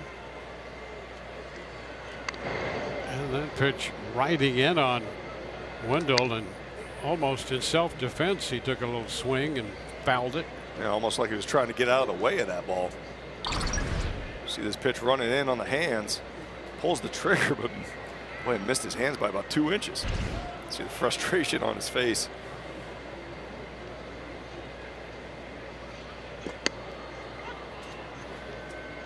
Oh, 2.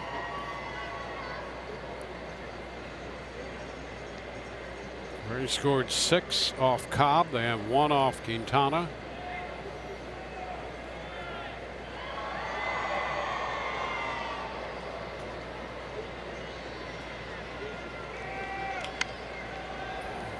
And the pitch headed down and in, and somehow he made contact with that to foul it. Rays have won 15 of their last 18 at Tropicana Field. That's after a 7-12 start at home.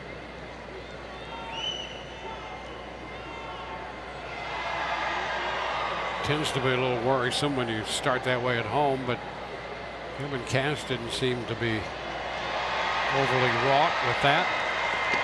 And they've come back and righted the ship at home. Wendell out on strikes. That's tough to find Kevin Cash overly wrought with anything. He's so calm at all times. Here's Joey Wendell striking out on that pitch. Fastball up by Quintana. Well, you go back to Cash and just the way he handles every situation, right? He's always under control, never loses his temper. You know, he's a player's manager.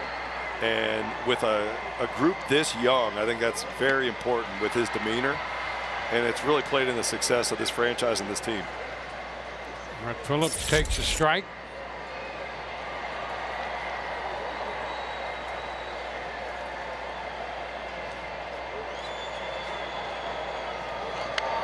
Fouls it back now, 0-2. Well, Kevin Cash is just fine with involving everybody on the roster. Yeah.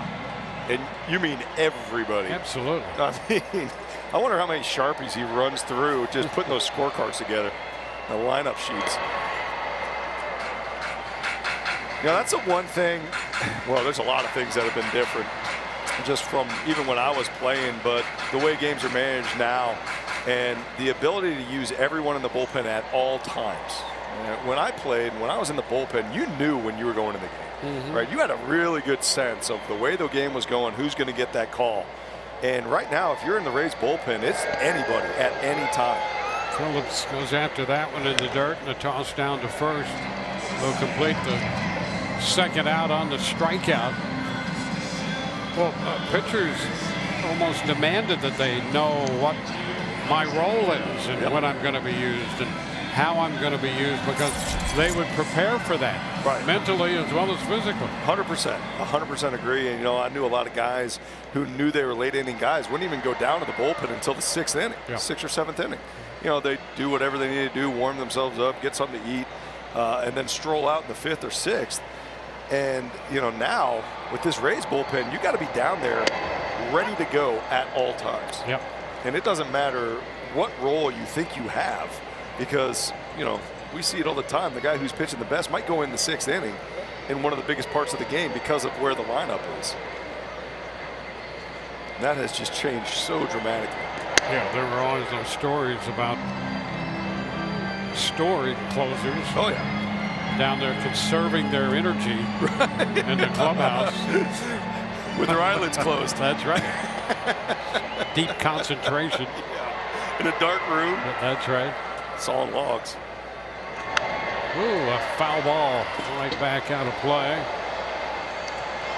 Yeah, I mean, just think about the way that they utilize the bullpen here. And now a lot of times you're seeing it all over the major leagues. Go back 10 years. Did you ever imagine Mariano Rivera going into the 6th inning? No. Right? No. I mean, it's just one of those things. Baseball's changed. It really has.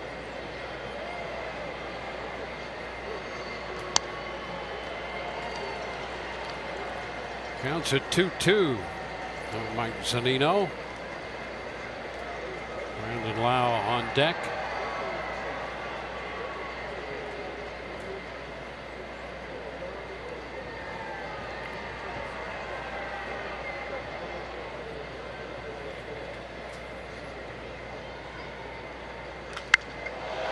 Under this one, a towering fly ball. That is going to go. Home run. Boy, he made that through the rings up there and avoided hitting anything and dropped it into the seats in left field. Towering home run. I'm pretty sure that cleared every single ring in Tropicana Field. It landed like a Phil Mickelson flop shot out of the sand, out of the bunker. I mean, this is a towering fly ball from Mike Zunino. And both you and I were just looking at each other, just waiting to see where this thing's going to come down. 16th home run. And he was tracking it, watching it as it missed all the rings. Now there's the ball hit up the middle, backhanded, knocked down by Fletcher. And Brandon Lau is aboard. Take another look at Zunino's home run. Well, my goodness, he was out front on this pitch. There it was, just a little bit early. Pops it up. That's a curveball from Quintana, who's been struggling with that pitch. And there you see Zunino. Look how strong he is just to be able to power that thing. Again, that went over every single ring in Tropicana Field. The trajectory of that alone is astonishing. There's Franco. Pitches a strike.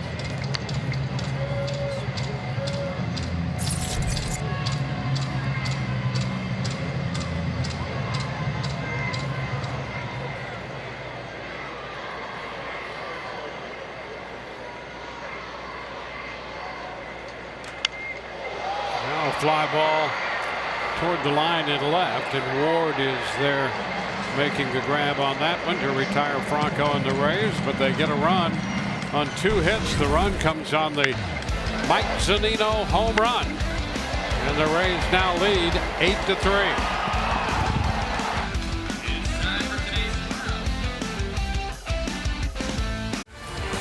Rays baseball on Valley Sports is presented by Baycare. Well, the Rays led 2-0, then trailed 3-2, grabbed the lead with a 4-run fourth. Continue to add on. Alex Cobb, the line on him, 4 innings, 6 runs, and Shane McClanahan departs after 6 innings.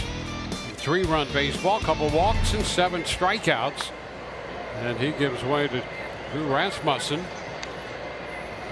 Lagares fouls the first pitch. Strike 1. Rasmussen, very impressive so far with that power stuff, sitting 97 to 100 miles an hour. Slider behind that can touch 90. Big strikeout potential. Chopping ball hit to third. Wendell makes the play.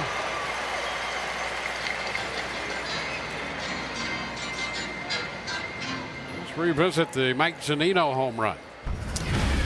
Well, here it is. Look at this swing. First of all, that's a curveball, and then you got Statcast by Google Cloud had it 107 off the bat. Look at the launch angle, 45 degrees. That is incredible. I don't think I've ever seen one like that. Yeah, the average you can see there 29, 45 on the launch. That's why it was so towering. A liner off the bat of Fletcher. Boys in the Truck said that is the 3rd highest launch angle all season. Carlos Correa had one at 49 degrees. I mean, that is straight up in the air. And for it to still travel far enough to get out, it's incredible. 2 up, 2 down.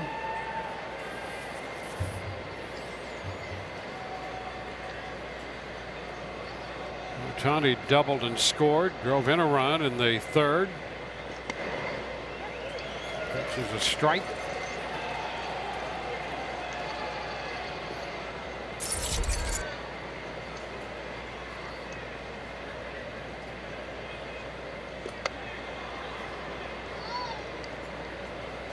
One and one.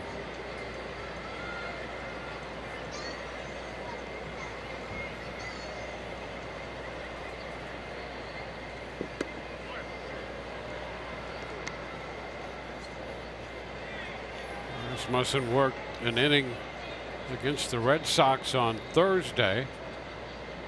Gave up a hit and 1 walk, struck out 2, no runs. It's 2-2.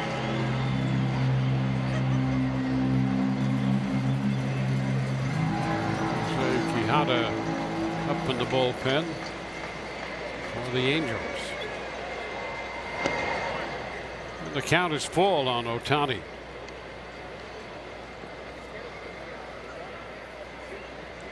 Six innings for McClanahan today, and that equals his season's high. He made 87 pitches. And that is ball 4. So a 2-out walk. Rays Rookies Kids Club presented by Outback Steakhouse. Perfect summer package for any young Rays fan. Kids receive a duffel bag, American League Championship socks, and access to exclusive digital experiences with Rays players and staff. Memberships limited, so join today at RaysBaseball.com/Rays Rookies. Rays up.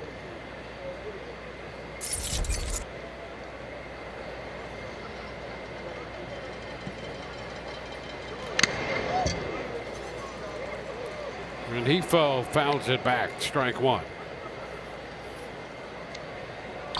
But he's getting beat up back there, isn't he? Foul ball right here, and that's coming off of Rasmussen throwing nearly 100 miles an hour. And he doesn't even flinch. He says, "Give me another baseball." Yeah, he's a pro. he just handles it. You got to be so tough as a catcher. Absolutely. I mean, I went on the DL with a finger injury. Right, I could have never made it back there. I would have struggled. But you see him. I mean, every day he can go out there. It does not matter. He's ready to put the gear on, do whatever it takes to help the team out. You got to love guys like that behind the dish.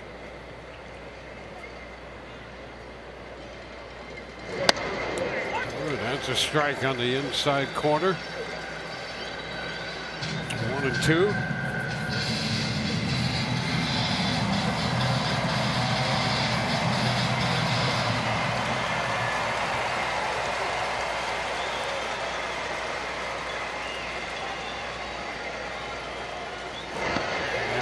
Reach and a miss on that one. Top of the 7th is over with the strikeout of Rengifo. 8-3 Tampa Bay. The home half of the 7th inning. Here's what's coming up tomorrow. Rays Live pregame show presented by your local Honda dealers. Ryan Yarbrough, we'll hear from him, and Orestes will break down Anthony Rendon, the Angels' third baseman.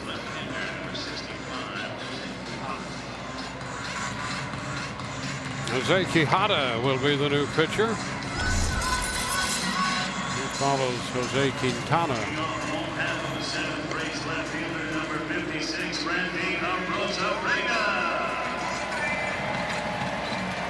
The 2 innings for Quintana.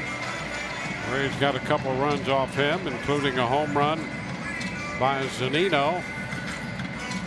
Now Quijada. And Randy Arozarena will be the first man to face him.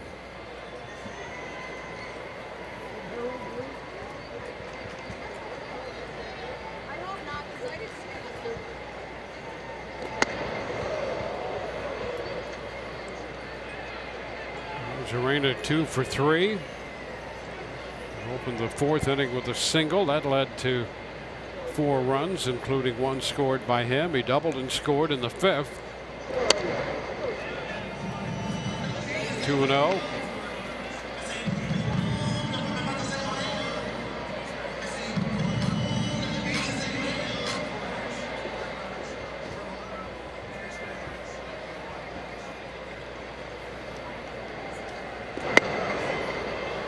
One. Missed the fastball. Quijada just rejoining the Angels. This is his 3rd appearance with them this year, coming from AAA Salt Lake. 3-1.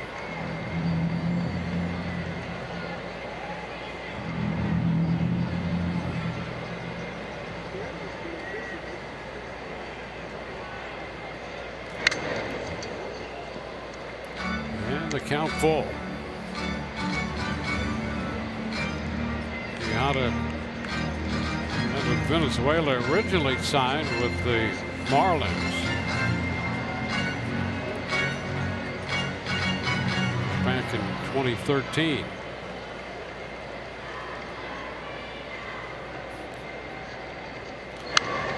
Foul ball straight back. We'll see another 3-2 pitch.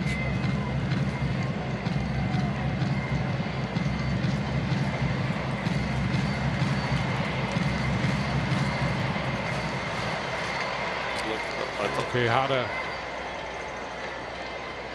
making his first appearance since coming back from the minor leagues, and he walks Arozarena.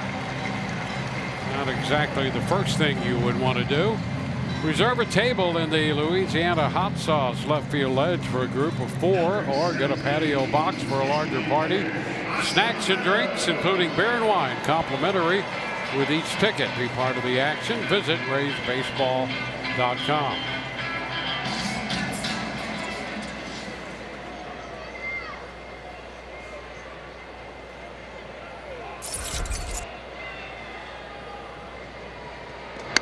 Meadows takes a high breaking ball.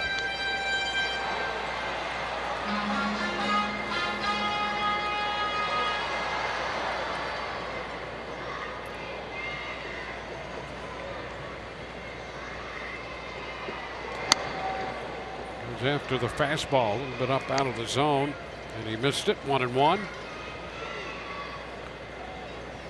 Lewis Head is busy in the bullpen.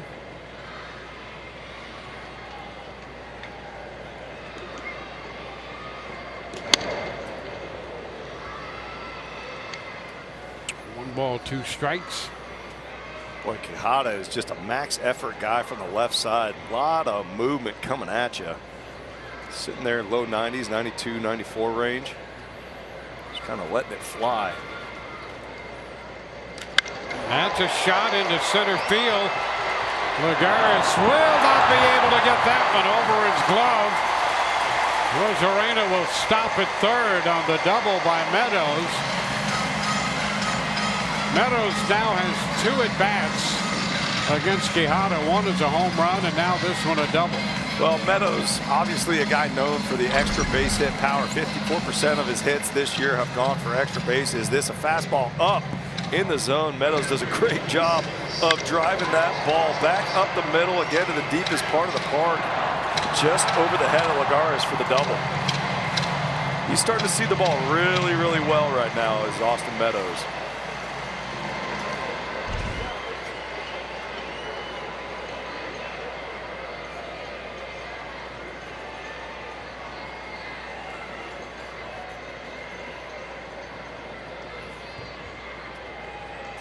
G-Man Choi.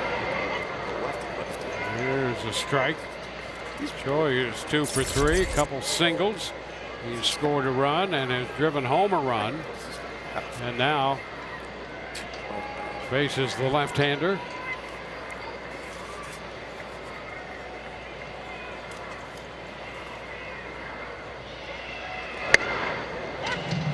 Oh, 2.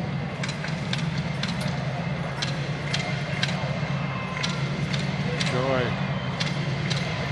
came in hitting .316 against left-handed pitching.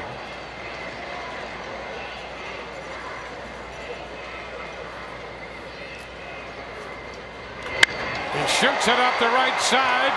That ball is going to be off the wall. Extra bases. 1 run is scored. Meadows stopped at third.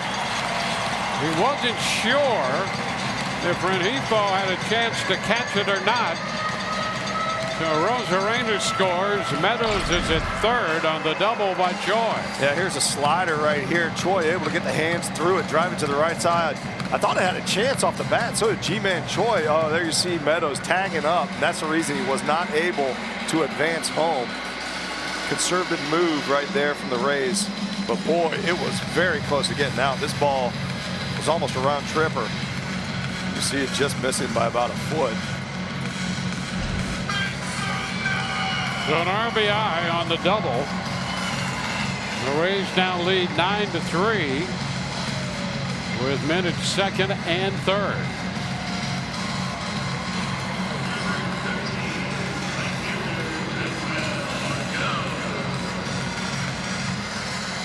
Choi with the 3-hit day, his 5th double of the year. And Will Margot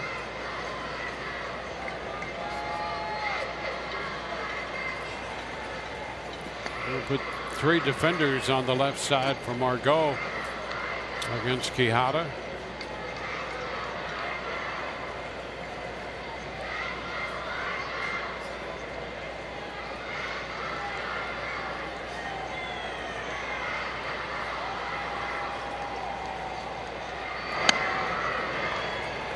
It's 1-1.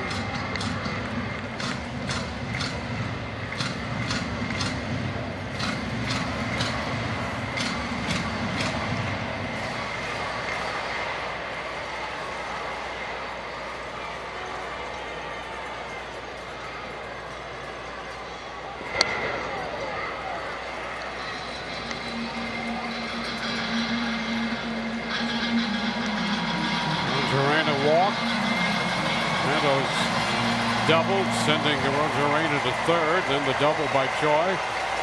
That's missing a home run. And that will be ball 4. Margot walks.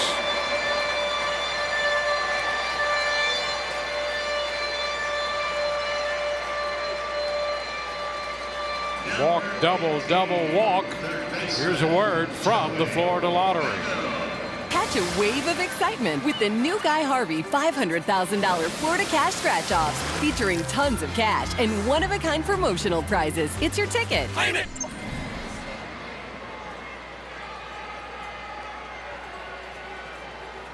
Joey Wendell matches up against the lefty.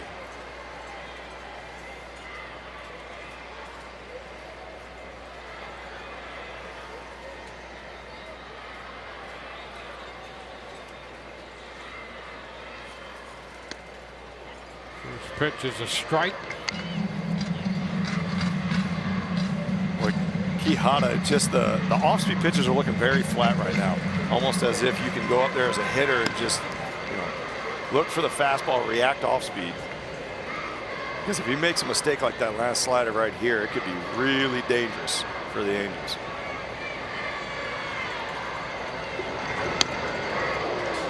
Two. Braves with a 9-3 lead.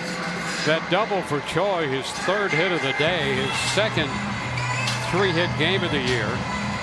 He came off the IL from that knee against the Mets and went 3 for 4. And it was back in the middle of May. 3 hits today. When he came off the IL, he was putting together video game numbers. I mean, he was hitting everything that was in the strike zone, just finding ways to contribute. I mean, it was a lot of fun to watch. Hopefully, he can get back on that track.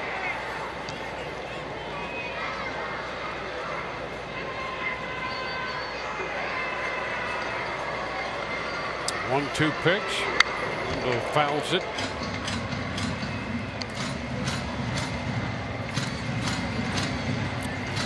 The Rays with 2 runs in the second on the Margot home run. Scored 4 times in the 4th. 2-run triple by Phillips, big in that inning.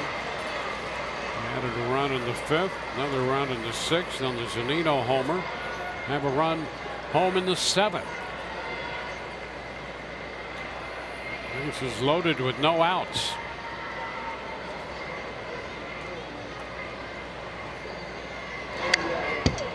Wendell spoils that one, fouls it back.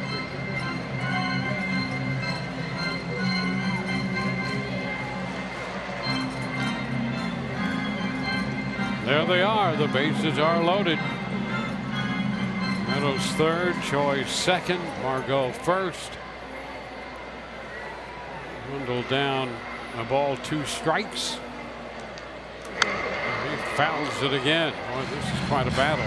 Yeah, great job, Joey Wendell, just a professional hitter.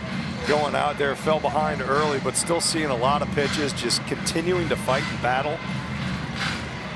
Swinging at anything close, trying to stay alive.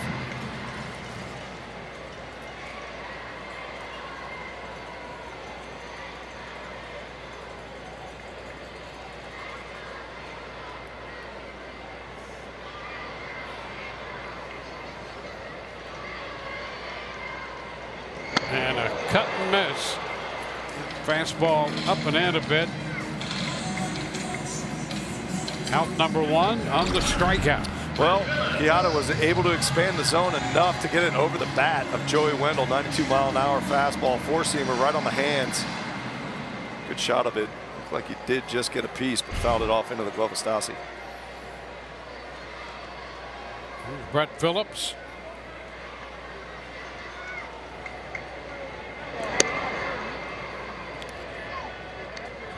First pitch wide. Breaking ball out there.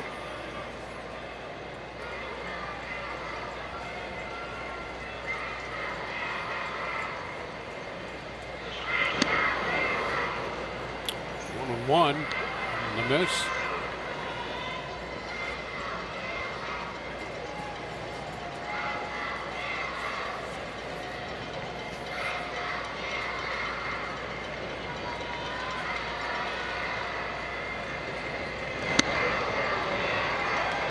Did not go.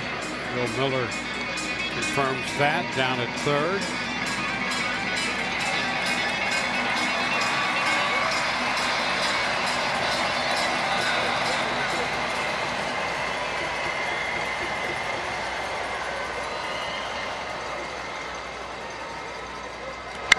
Line drive into right. There's a base hit.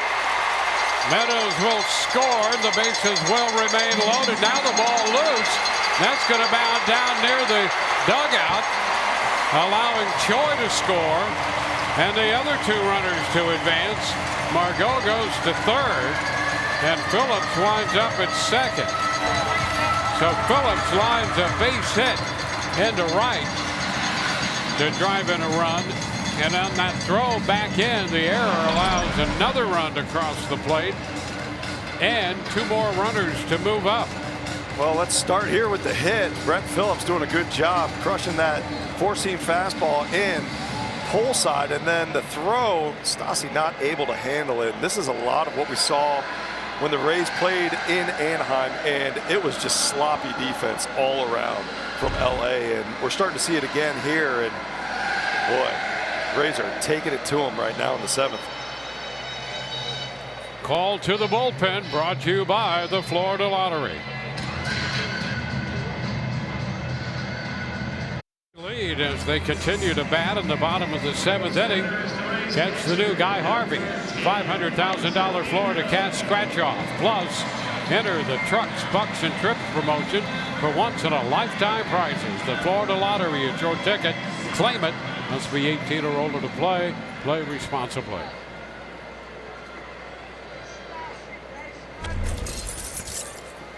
Junior Guerrera is the new pitcher making his 21st appearance. And here's Zunino, who hit that towering home run his last time up in the 6th.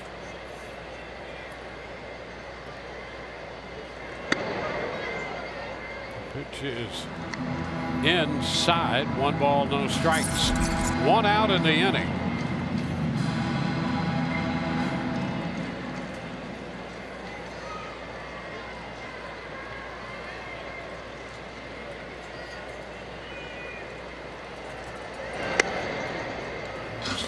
Wide. Phillips got credit for a base hit and a run batted in. And the other run scored on the error charged to the right fielder. Now a strike.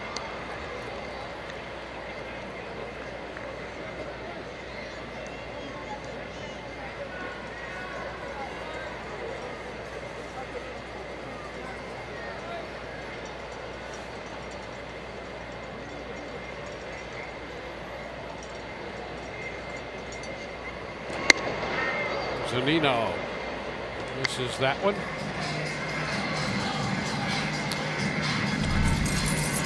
Well, we talked about that launch angle on the home run Zunino hit in the 6th inning. He's in the top 3. All 3 of those are pop flies, straight up in the air. Still able to get out. Jay Bruce must have hit that in Yankee Stadium before he retired. How about Crave? Well, he reached the pinnacle of his career with that high of a launch angle and decided to retire. Yeah, walk out on top. You know what I mean? Here it is again. I mean, look. The other Warriors are like, no way that ball gets out. Look at this 3D angle. You see it going over the rings at Tropicana Field. That's a great shot of it. Just drop it in that left field perch. And Zunino is out on strikes.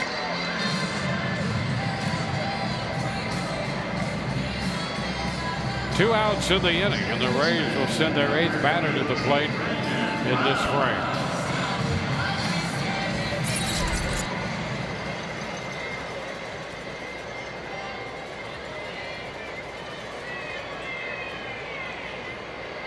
Lau with a base hit, a single in the 6th. Every spot in the Rays lineup has a hit, with the exception of the number 2 spot, occupied by Wander Franco. Well, between the 13 hits the Rays have and the sloppy defense that the Angels have, it's a really good combination for Tampa Bay. They're taking advantage of the bullpens from the Angels, and just, boy, they've kept the foot on the gas pedal.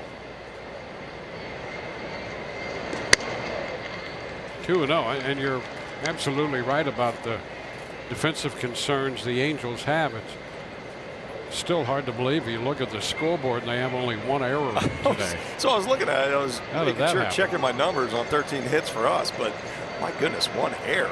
I mean, I can recount 3 of them in my head. Well, either way, it was sloppy play all around. It might not have gone down as errors, but you know, if you're a pitcher on the mound, you're seeing these plays made defensively or not made defensively, frustration's got to start boiling over.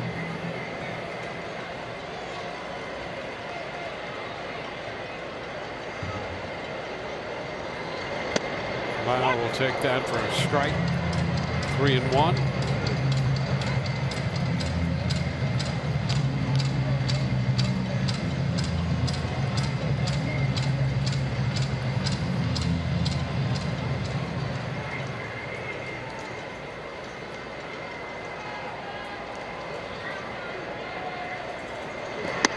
And now the count is full.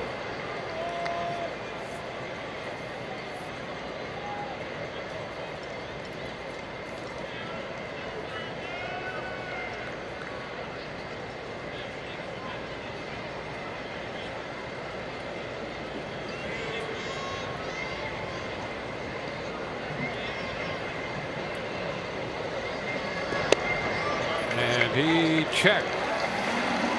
Loud draws the walk. That's going to load the bases. Get the ninth hitter of the inning up there. And Wander Franco.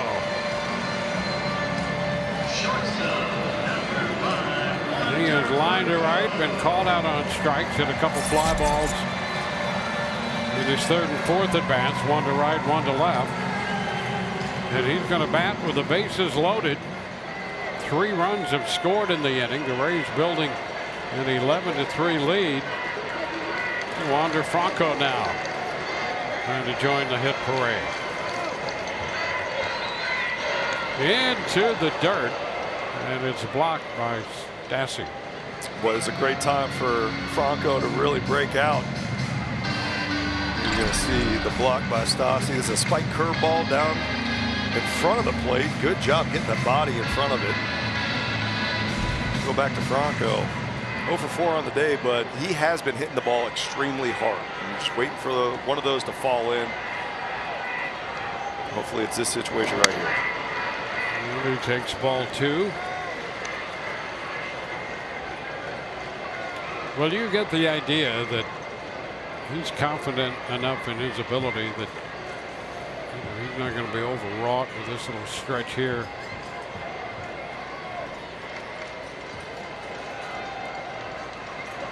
Two and 0. And now 3 balls and no strikes. No offers at any of those. Well, it doesn't get any easier with the Rosarena on deck. Got nowhere to put him. Got to expect probably a fastball somewhere in the zone right here. Most likely going to have the take sign. We'll see if they let him go on 3-0.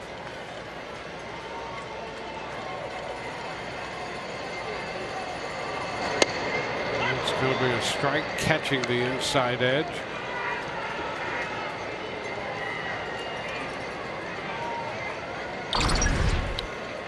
This one barely catching the inside corner. Now seeing 4 pitches already in this at bat. Got to assume Franco is timed up. Going to be jumping on something here if it looks good. Pops it up, foul. Rendon gives it a chase, but that will be out of play. And we go all the way out to 3-2 on Wander Franco. Nagaro 3-0 to a 3-2 count. Seen a couple fastballs here in a row. We'll see if he comes with a third straight.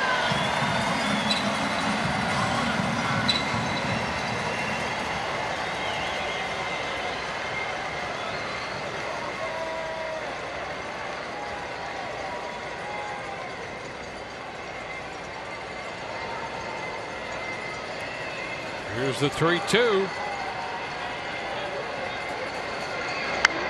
It's popped up. That will be foul and will carry out of play. Well, a breaking ball 3-2 from Junior Guerrera.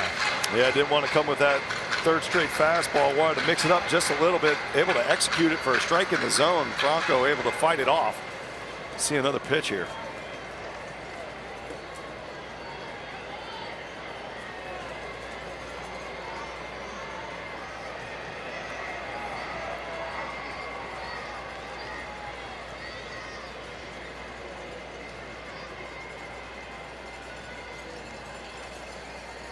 And that will be ball 4. He draws the walk to force home a run. So Franco reaches, picks up a run batted in the process his 4th.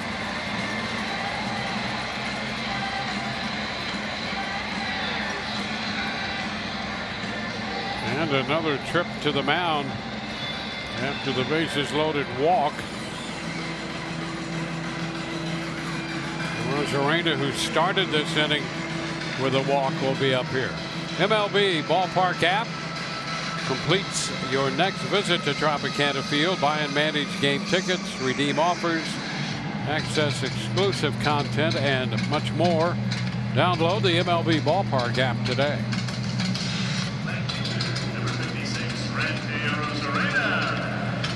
Rays with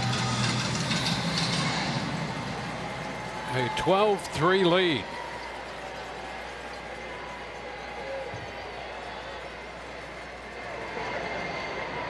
Randy Arozarena. Pitch is inside to him. 10th man to come to the plate.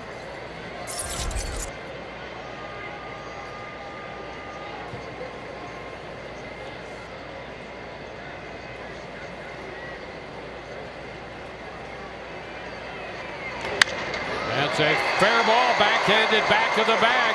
Long throw, not going to be in time. Another run scores. Phillips crosses the plate. Arozarena gets an RBI. Rendon did everything he could. The bases remain loaded after that RBI single by Arozarena. And the Rays make it a 10-run lead. Yeah, Rendon did everything he could to stop that ball and make the play. Arozarena just way too fast down the line to have any chance. Phillips able to score on that. Rays go up 10 runs. We were in 10U travel ball. This game would be over. 10-run rule. Don't have to use any more pitching, Dwayne. Boy, these Rays are just attacking, continuing to attack late in this game. 5-run 7th inning. It's awesome to see this offense come alive like this.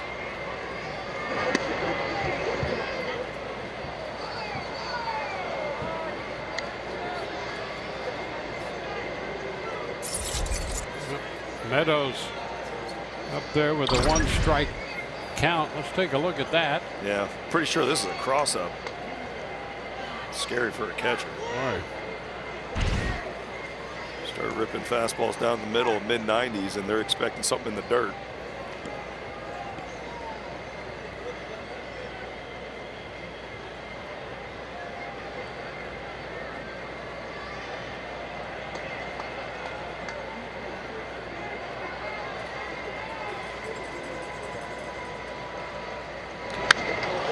Shot deep down the right side. That ball will stay in the ballpark and be caught by Renifo. And the inning is finally over. Rays lead 13-3.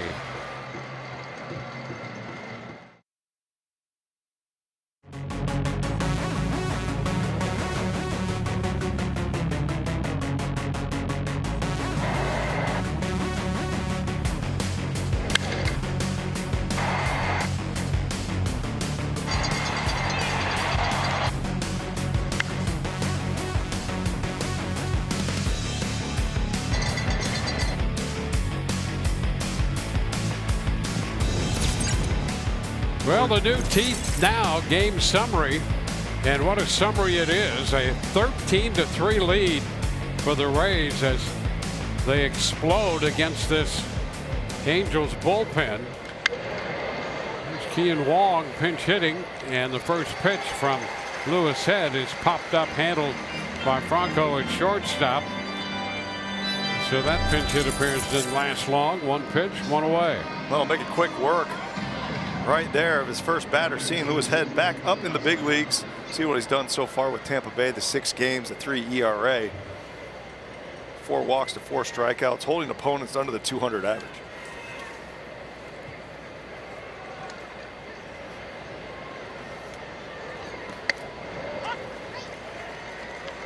Well, Phil Gosselin takes a strike.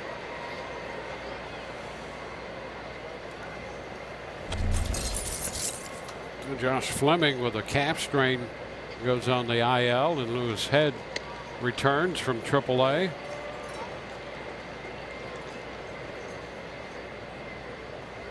He should have a frequent flyer pass by now. Back and forth. Yeah. Yep.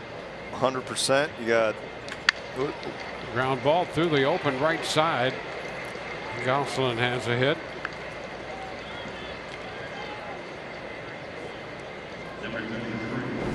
Well, take a look at this guy, Patino, what he has been doing, Doug, at Durham. Boy, he is absolutely carving AAA up.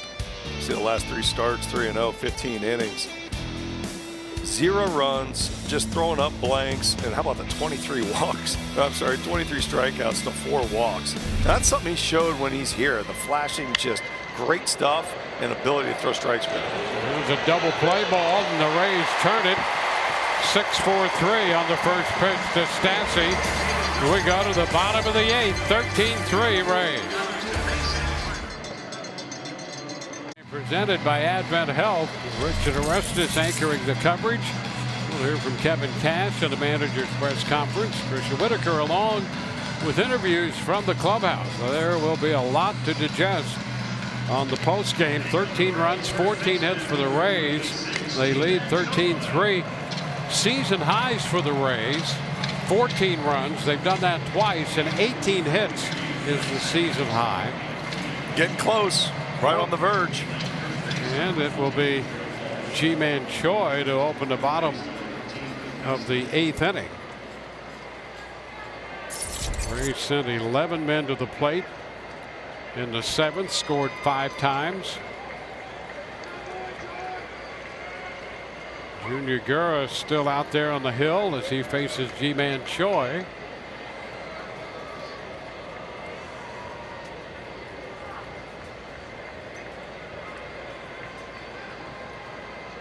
Choi with a 3-hit game. And he misses that first pitch.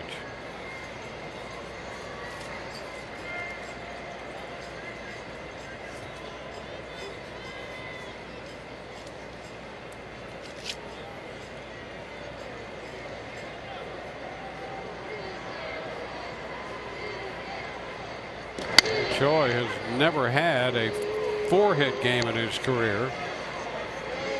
A couple of 3-hit games this year. 9 of those in his career.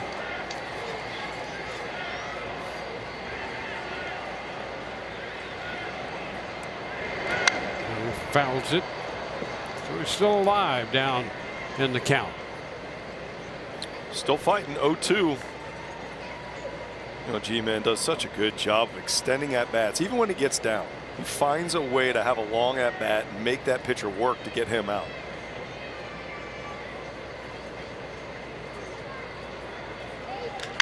A ground ball that will be wide of first and wind up in front of the Rays dugout.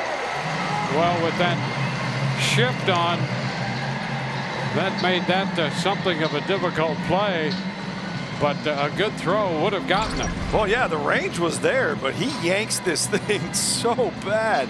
There you see Wong. I mean, it's not within 15 feet of Walsh over at first base. Now, good job of ranging over there, but that momentum took him away from the throw. First baseman's not even in. That was closer to the first base umpire. Well, they're going to score that a hit. And so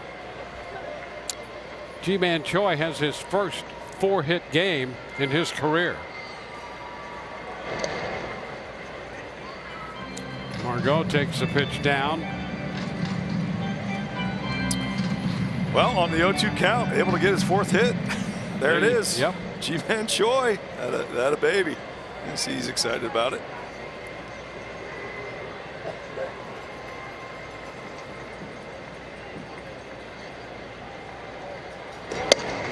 A big cut and a miss by Margot.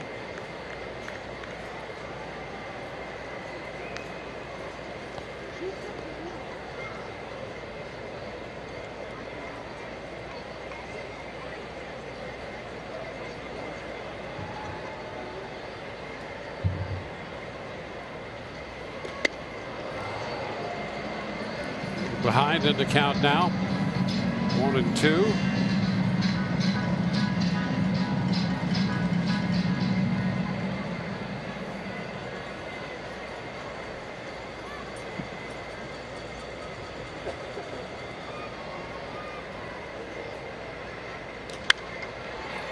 popped up, and Fletcher, who's now at shortstop, handles that in routine fashion.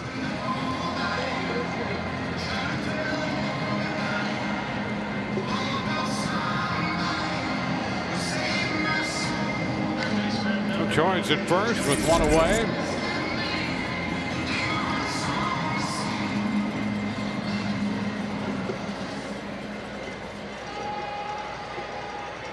And they're going to send Gosselin to the right side. They're still staying true to their defensive shifts. Still trying? Yes. Yep. Defensively, they're doing every effort they can to try to clean up what's been happening. Joey Wendell takes the pitch upstairs. It has been ugly on the Angels side defensively. Well, every spot in the Rays lineup has reached base. In this 13-3 game.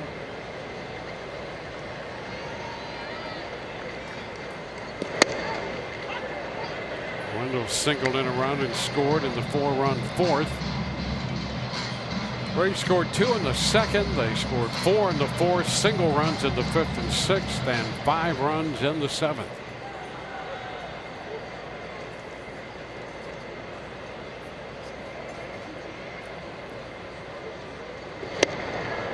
This one biting down and in at a miss. 1-2. Now Gosselin will vacate the right side and head back toward third base. Nice curveball right here. Good depth to it, sweeping underneath the hands of Joey Wendell.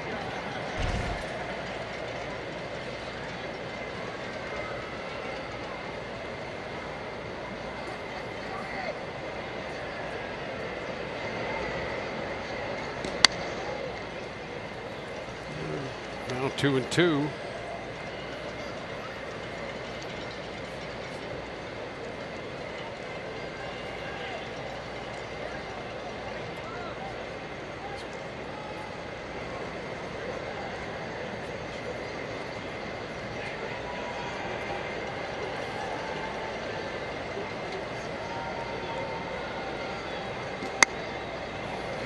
It's a full count. Cobb pitched 4, gave up 6. Quintana gave up 2. Quijada charged with 5.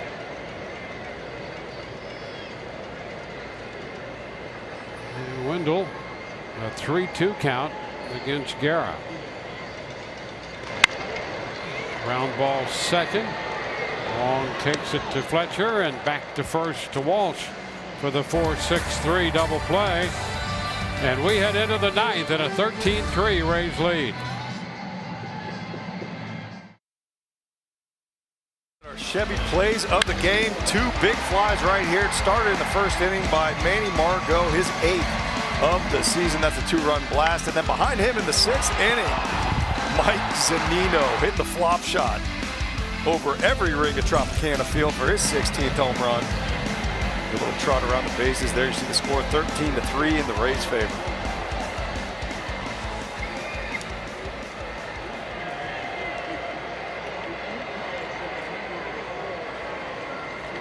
Well, on we go to the ninth. Taylor Ward so far officially 0 for 3. Strike the count. Lewis Head, who worked the 8th inning, out for the 9th. Fly ball into right. Margot will go back on the warning track, and he's got it. One away in the 9th. Well, good job right here by Lewis Head. Coming in, throwing a lot of strikes, getting a lot of quick outs. In a situation like this, it's not ideal for anybody, right? You go out there, 10-run lead. You just want to go out there and be efficient, and that's exactly what we're seeing from Head. He's going out there, pumping the strike zone. So far, so good.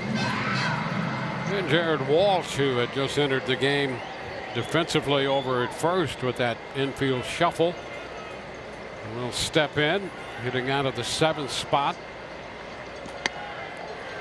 Cut and a miss.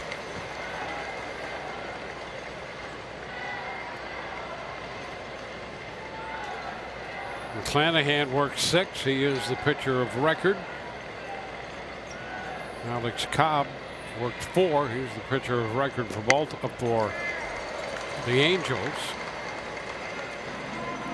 And the fastball makes it 0-2. And you know what? Going back to McClanahan, he absolutely pitched well enough to get the win today. I mean, he pitched very, very well. It's just that third inning that, you know, unfortunate things happened. It wasn't really like he was getting hit around. It was just some soft contact. But it was another really strong outing by Shane. Yeah, the fourth inning had to be frustrating at the time for him because he was throwing the ball well.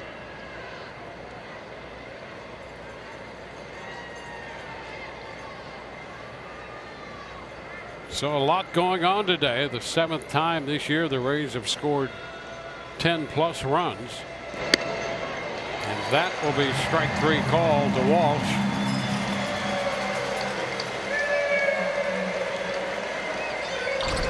Nice breaking ball right here from Lewis Head. You see where that ball started off the plate, able to break back over the plate, and Walsh had no chance. Gave up on it early because of where it started. Brings it back over the dish for the called third strike. Well, 9 strikeouts for Rays pitching. Juan Lagares takes the ball. So the Rays with 13 runs, 15 hits. The high this year, 18 hits and 14 runs. So they're a run off the high in the run department.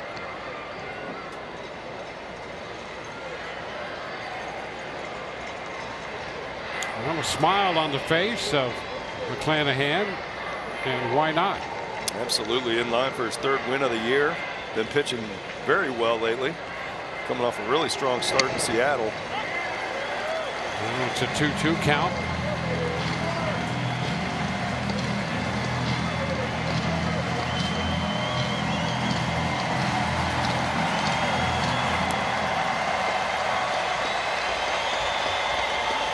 And the pitch, cut and a miss. That's going to end it. The Rays win it. They get 10 strikeouts on the day and win this game 13-3. McClanahan will get the win. Cobb takes the loss. And the Rays go to 47-31 on the year. For Doug Wechter and the rest of our crew, Dwayne Stats, great to have you with us. Hope you've enjoyed the telecast. Rays Live, the postgame comes your way next. We'll see you tomorrow afternoon.